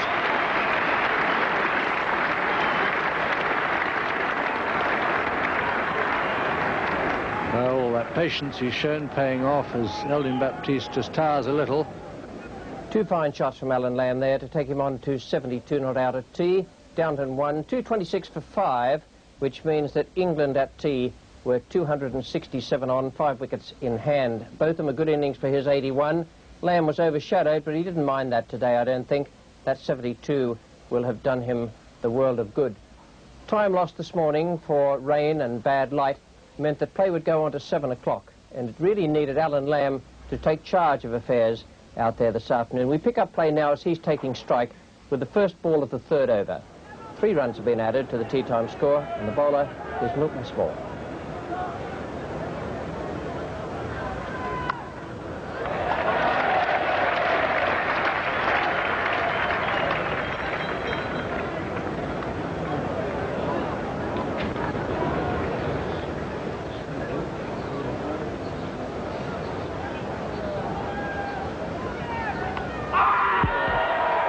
And that's out. Thought for a long time, David Evans. Gave Pearl down and out. Milton Small has tracked it again. That's his 3rd wicket of the innings, brought on very, very late by Clive Lloyd. And it's now 230 for 6.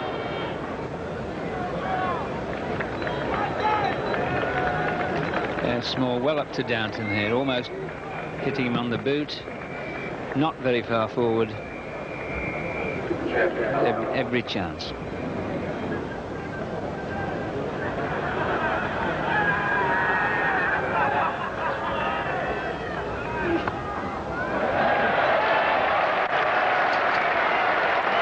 That's a really good shot from Alan Lamb to take him into the 80s.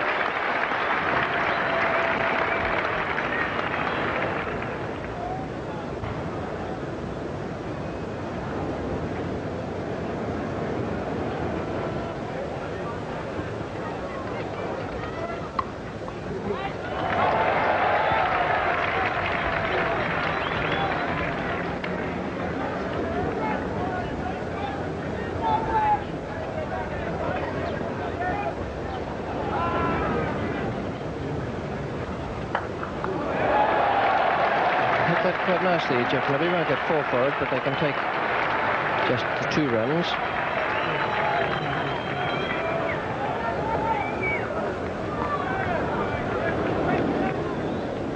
So England 240 for 6. That's 281 ahead now. And it's a ticklish business for David Gower to know how many he needs and how long he thinks he needs to bowl West Indies out. England have done remarkably well in this game, far better than anybody could have expected. You can take the view that England will never be in a better position, and perhaps 300 ahead and start to bowl at the opposition tonight would be the answer. That does, of course, leave just a chance of getting beaten.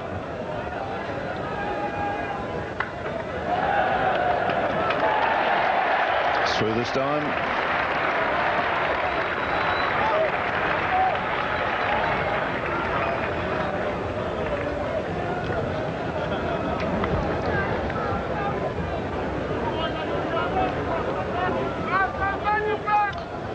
Lamb going on to 81 with that extra cover drive. There's a new ball due, of course, in 3 overs time.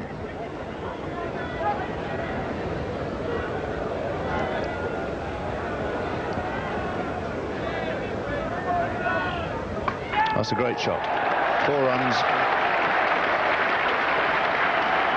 Long, wide half volley, put away in great style there by Alan Lamb.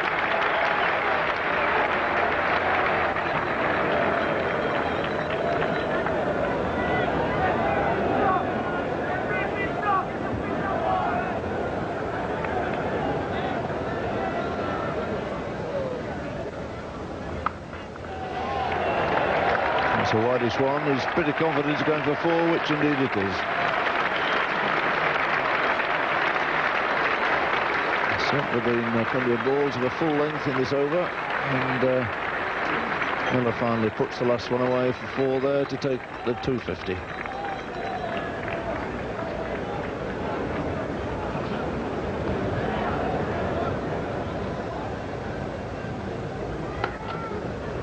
Found the gap nicely. It's a chase for Big Joel Garner. Won't quite reach the ropes, I think. And he'll come back for 3 runs.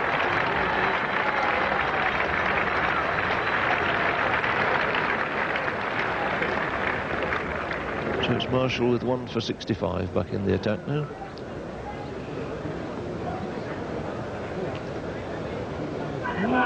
Well, 2 slips and a gully in for Jeff Miller. Miller on 9.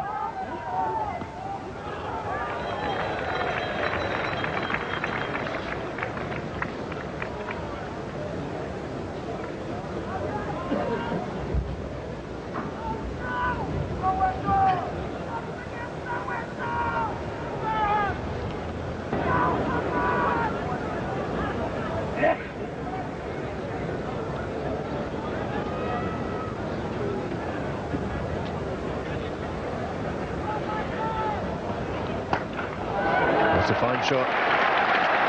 Very handy delivery and a very great shot to have in fact, when you're on 95. That takes him on to 99.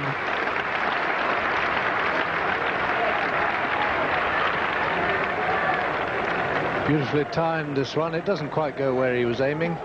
He's just shut the blade of the bat on it, but it was very effective.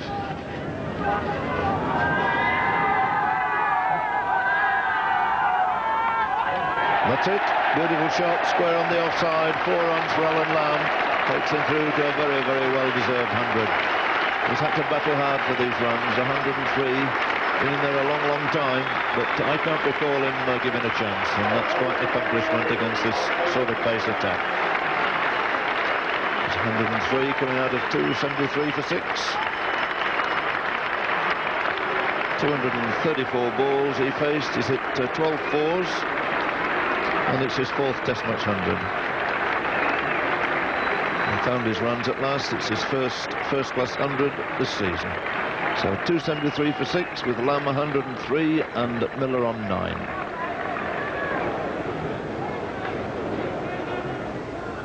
And he's bowled in. The off-spinner's bowled Miller. As though it went straight on, it went slightly for the spin, and Miller goes for 9. 273 for 7 now, England, and the first wicket to the off-spinner Roger Harper.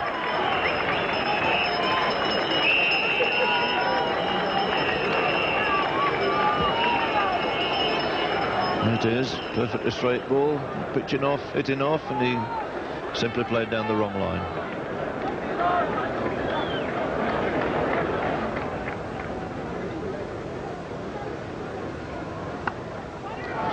Not really a big ball which Pringle has put away, square on the offside for 4. Nice way to get off the mark.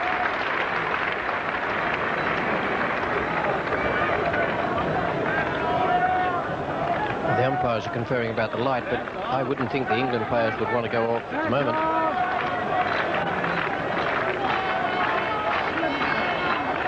If Clive Lloyd is thinking quickly enough, he'll take off Harper and he'll bring on a quick bowler just to see if he can persuade them to go. Wow. Now, why on earth would they be doing that, I wonder? They're off the field at this stage with 287 for 7, plus a lead of 41, and a chance of the match to be won. It doesn't matter if they lose any more wickets. Just pick up whatever runs are available to add on to that 328. Well, if I was bemused at the time, I can tell you I'm absolutely bewildered now, because I've had time to sit back and think about why England would possibly have wanted to come off in that situation, and I can't see any answer. There may be one. I certainly hope it has nothing to do with David Gower, as I have a feeling that deep down he will be very annoyed that those batsmen marched off without even looking up to see what he might think about it. To make it worse, at 10 minutes to 7, after the umpires had actually called off play for the day, the sun came out and the players could have been back on. And if Gower had wanted to close, of course, the West Indians could have been in there fighting for survival with just 10 minutes to play. So the situation at the close of play was that England were 287 for 7, Lamb 109 not out with Pringle on 6, and Botham a brilliant 81 today before Garner picked him up LBW. The bowling figures for the West Indies: 2 for 89 for Joel Garner, 1 for 75 Marshall, and Small, sparsely used today, 12 overs, 2 maidens, 3 for 40, and Harper picked up Jeff Miller. At the close of play on this fourth day, 328 runs ahead.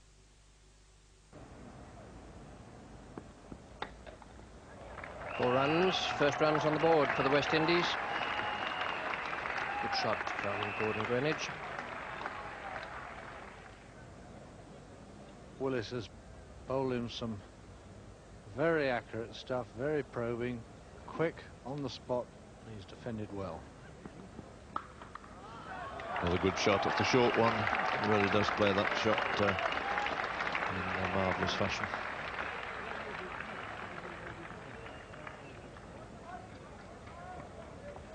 And this one he's seen even earlier. He had a nice practice earlier in the over. It was a little bit shorter and wider, and he's made absolutely no mistake. 3-4 to Greenidge in his 18. With the same shot.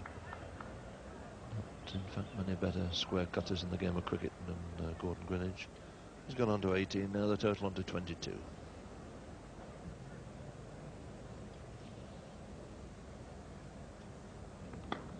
It's a good shot too by Haynes. Got the mid off up close, wide open spaces there. Turning back for the third now.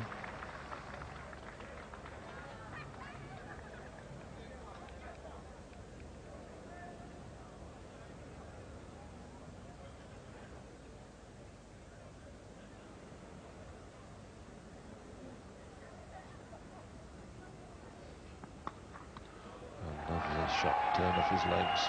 Long chase around for Bob Willis. Just can't make it. Greenidge dealing principally in boundaries here. And 22 now out of 29 on the board. Lovely piece of timing.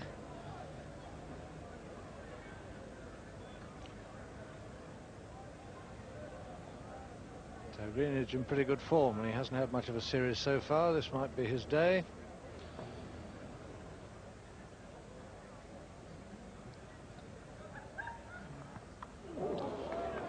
It's quite unusual.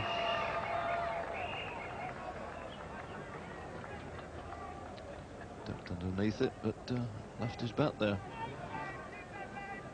This is what Ian Chappell used to do when he had a spell when he got troubled by the short ball. I've seen Ian Chappell here today, which reminds me of it. He used to duck down and leave his bat up like a periscope.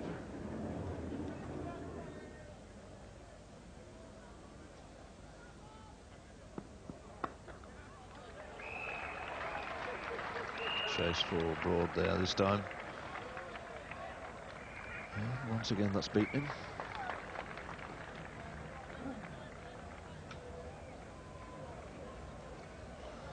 So 8 coming off that over. 12 now to Haynes, 25 to Greenidge. Without making any effort at all, West Indies have scored 39 off 11 overs.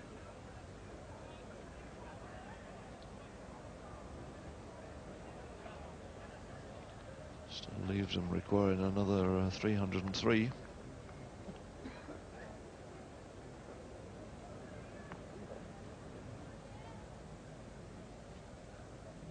Once again, it's Greenidge facing both of them. Once again, it's short, and yet again, it's 4 runs.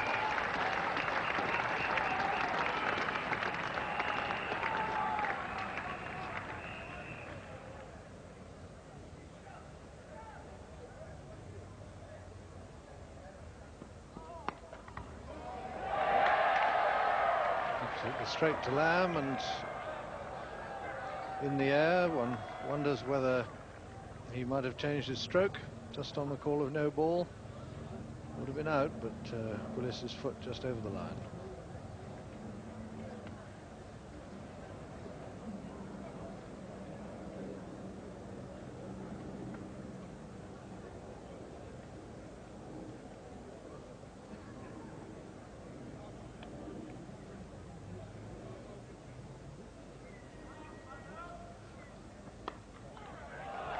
Square drive.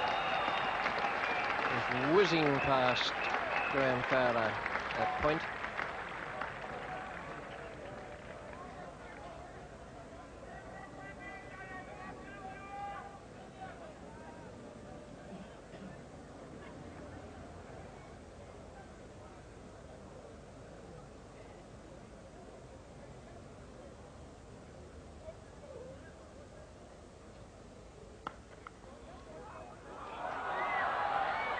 Well done.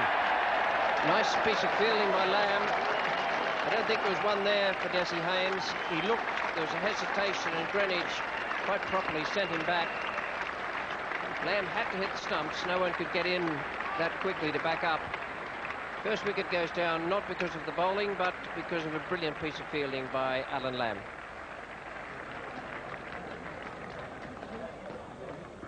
I'd had the feeling that the batsmen were starting to enjoy their little run spree and were looking for runs, and they both started, and Lamb's quick approach has stopped them in their tracks, and a splendid little throw has caught Haynes just out of his ground.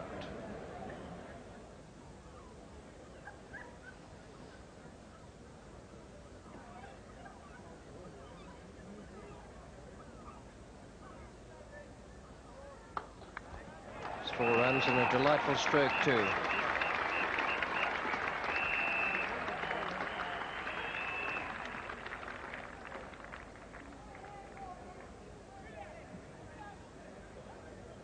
A lovely straight drive, straight half volley, and he's just swung the bat through the line.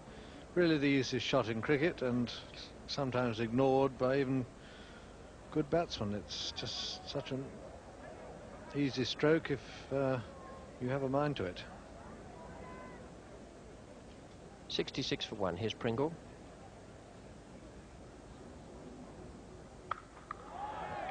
Great shot. It's hit the fence now. A matter of 2 seconds from leaving the bat to striking the small fence.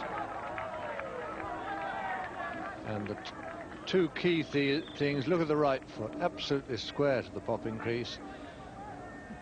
A lot of batsmen are inclined to get square on with their toe pointing up the pitch, then that shot is much more difficult. Perfectly done by Greenwich, high back lift, sideways position, crash for 4.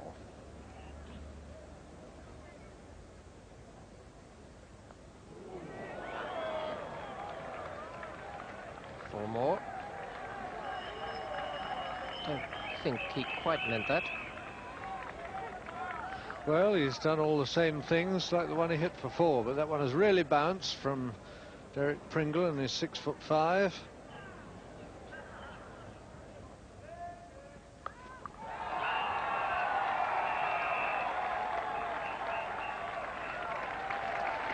And the extra applause now for Gordon Greenwich, reaching 50 out of a total of 77.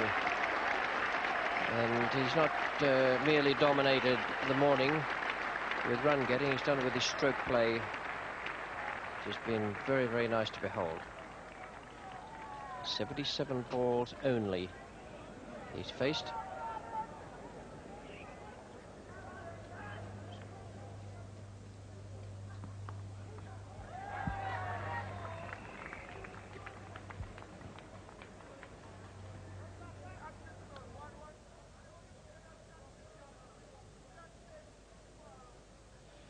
Comparing with the last couple of seasons of Test cricket in England, where it's been mandatory to bowl 96 overs in the day,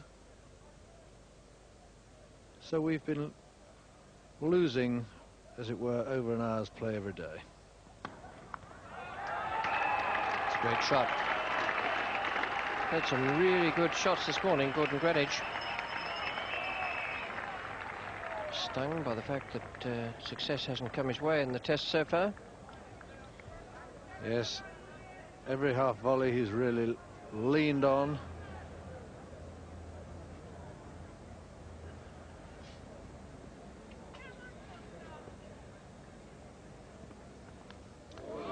This edged and dropped. And straight through Pringle at first slip.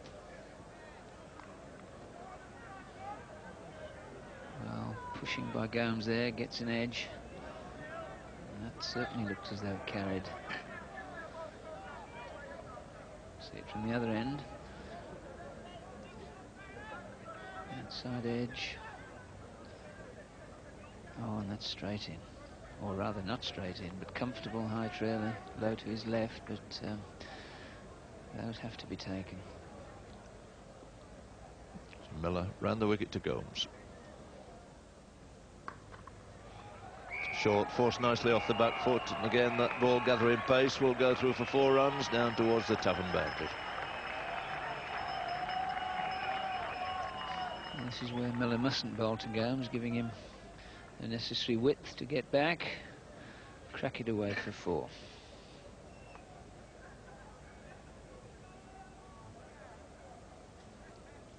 Boundary takes Gomes on to 10. Oh, turn there. That spun quite considerably. Just caught a bit of that bowler's rough. Went through, beat everything, Downton included, for 4 byes.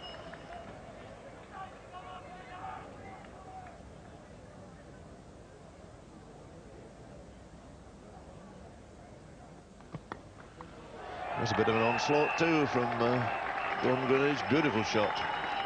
Put through mid-wicket for yet another boundary. He's so strong here around his leg stump, and that was the area that Foster fed him. It was the full swing of the bat there, and a magnificent shot.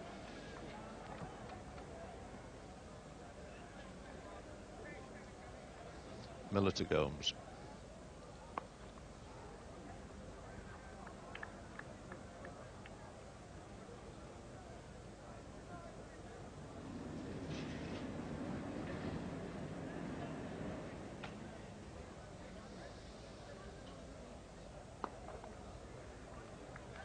So the 100 up, that little clip through the onside by Greenidge sees West Indies on to 100 for 1. That's come up at exactly 4 runs and over.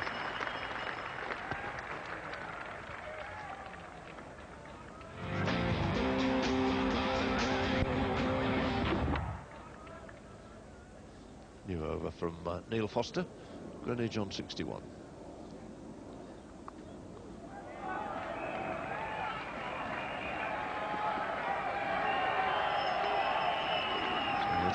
Boundary to Greenidge, flipped away very fine.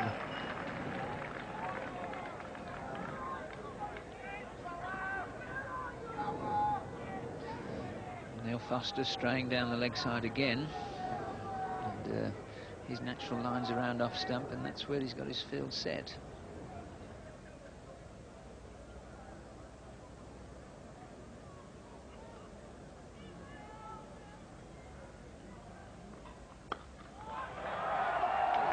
Through mid-off for 4 runs. And Gordon Greenidge well on his way now, 75.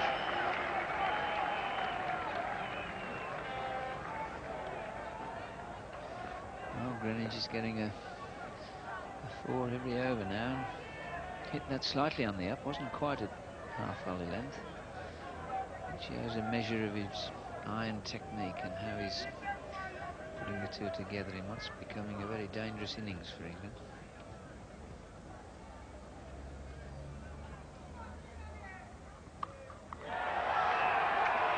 And the short one also goes for 4. So Neil Foster having a struggle over there. Can neither find his length nor his line.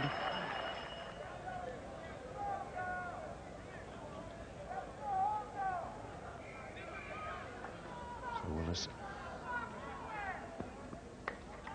Through this time.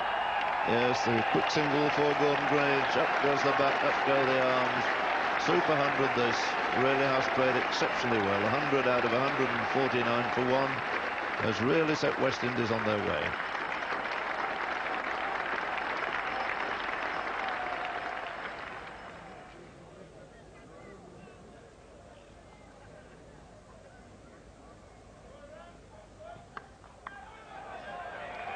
That's a beautiful shot from Gomes off the back foot. Not a bad ball, that, from Botham. It wasn't all that short.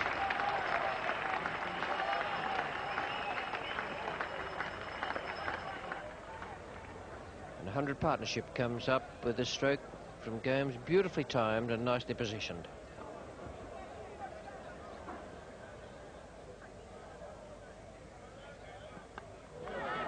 Safely away. Third man has been pulled much squarer. Burton's not well pleased with that, but you can't have men everywhere.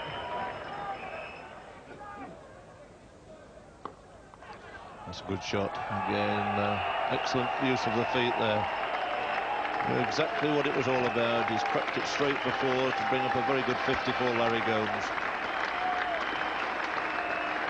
50 coming out of a 205 for 1 total. Just 73 balls, been in there just on 2 hours 20 minutes.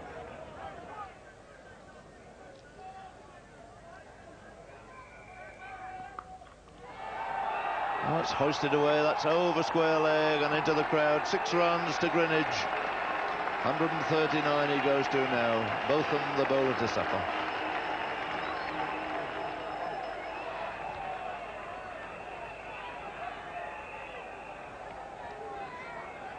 That went into the grandstand with no apparent effort at all.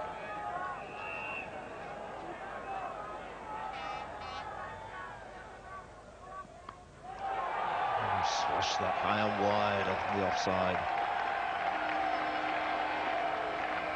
And Greenwich taking a chance or two here.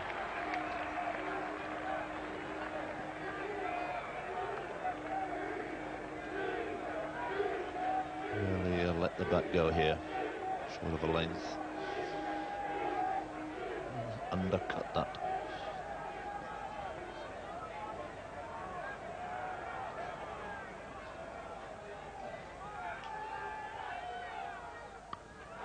That'll be 150. Desperate dive by Gatting out there, all to no avail. Another boundary for Gordon Greenwich. Up goes the bat. 153 now. Brilliant performance from the West Indian opener.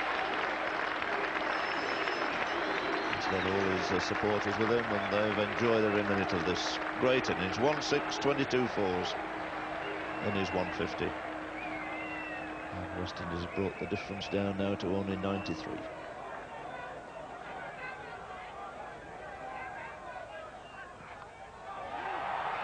And that's cut finer still. Willis does the fielding, but they take 2 more.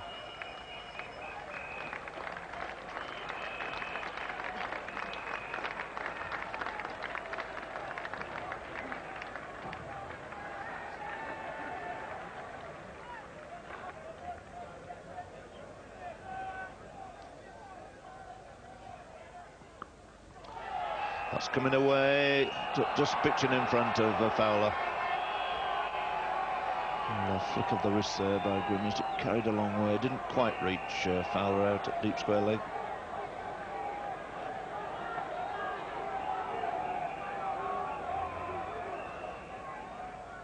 Another bowling change brings Pringle back into the attack. Bowling to Greenwich on 158. And immediately greeted him with yet another boundary.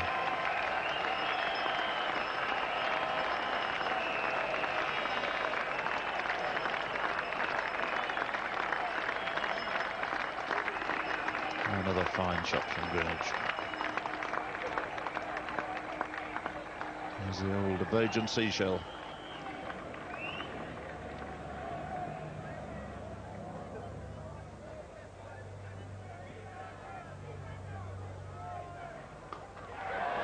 It's gone again. 4 more.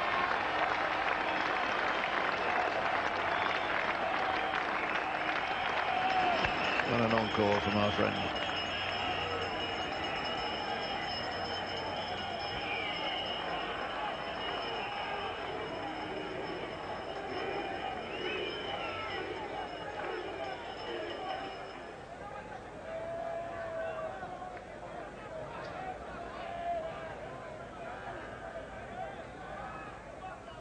Miller, the off spinner.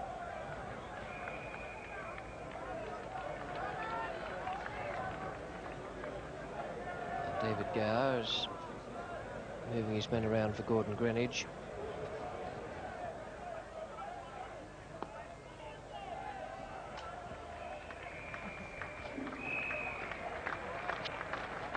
And a new partnership record for the West Indies. 250 they've put on now, Gomes and Greenwich, beating the former record held by Lawrence Rowe and Alvin Kallicharran of Bridgetown, 1973-74.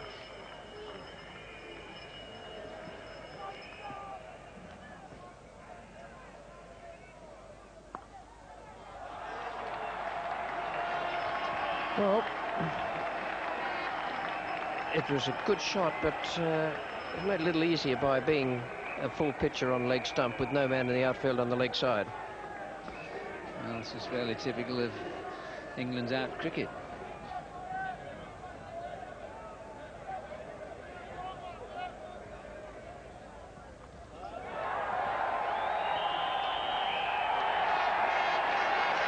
Well, that's an extraordinary stroke.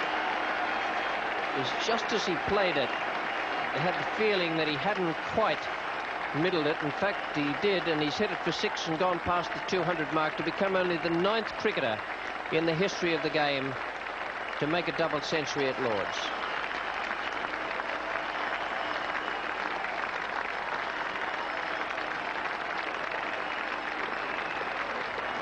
Standing ovation for Gordon Greenwich. 2 sixes, 28 fours, and he faced only 233 balls.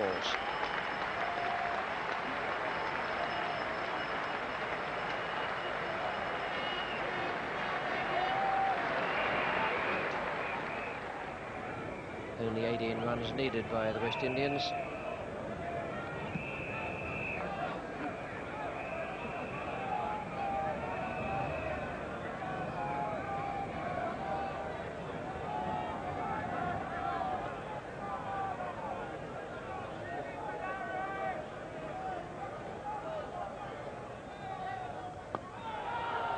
Another beautiful shot.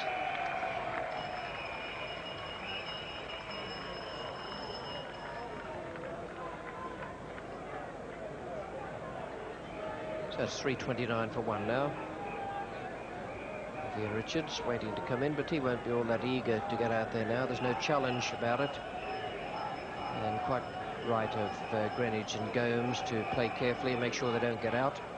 No point in bringing another man out at this stage.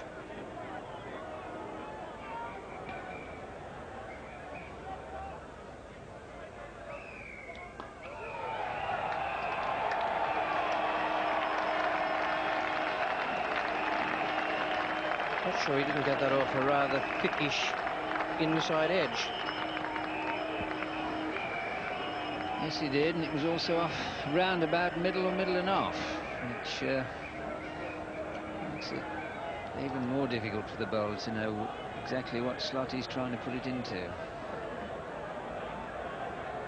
a lot of joy in that area, and there in certain other areas around the ground it's as though the heavy sandbag has been applied right to the base of the neck.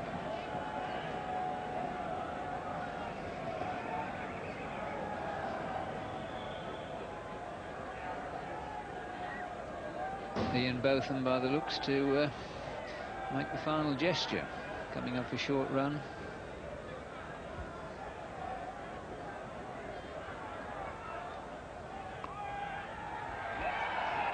There it is. The players are off. Quarter Gomes. A win for the West Indies by 9 wickets. 214 not out to Gordon Greenwich. A magnificent innings from him, and a very, very good knock from Larry Gomes. 92 he made in the total of 344 for 1. And what seemed to be an almost impossible assignment at the start of this innings has turned out to be an absolute doddle. Innings has turned out to be an absolute doddle. Indeed, it was a doddle, and what a great performance from Gordon Greenwich. 214 not out, his highest ever Test match score, and 92 to Larry Gomes, and the pair put on 287, a new second wicket record for the West Indies against England. 344 for 1, and 11.5 overs left for the West Indians there. A tremendous effort from them, the match finishing at 5:31 The England bowlers, well, Bob Willis was the only one who was at all impressive today. 15 overs, 5 maidens, none for 48. And the others, I didn't think they bowled very well for David Gower at all.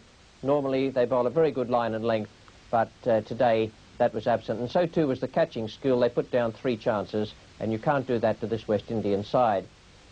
Well, Godfrey Evans had the devil of a job in choosing the man of the match. In the end, he gave it jointly to Gordon Greenidge and Ian Headingley. West Indies v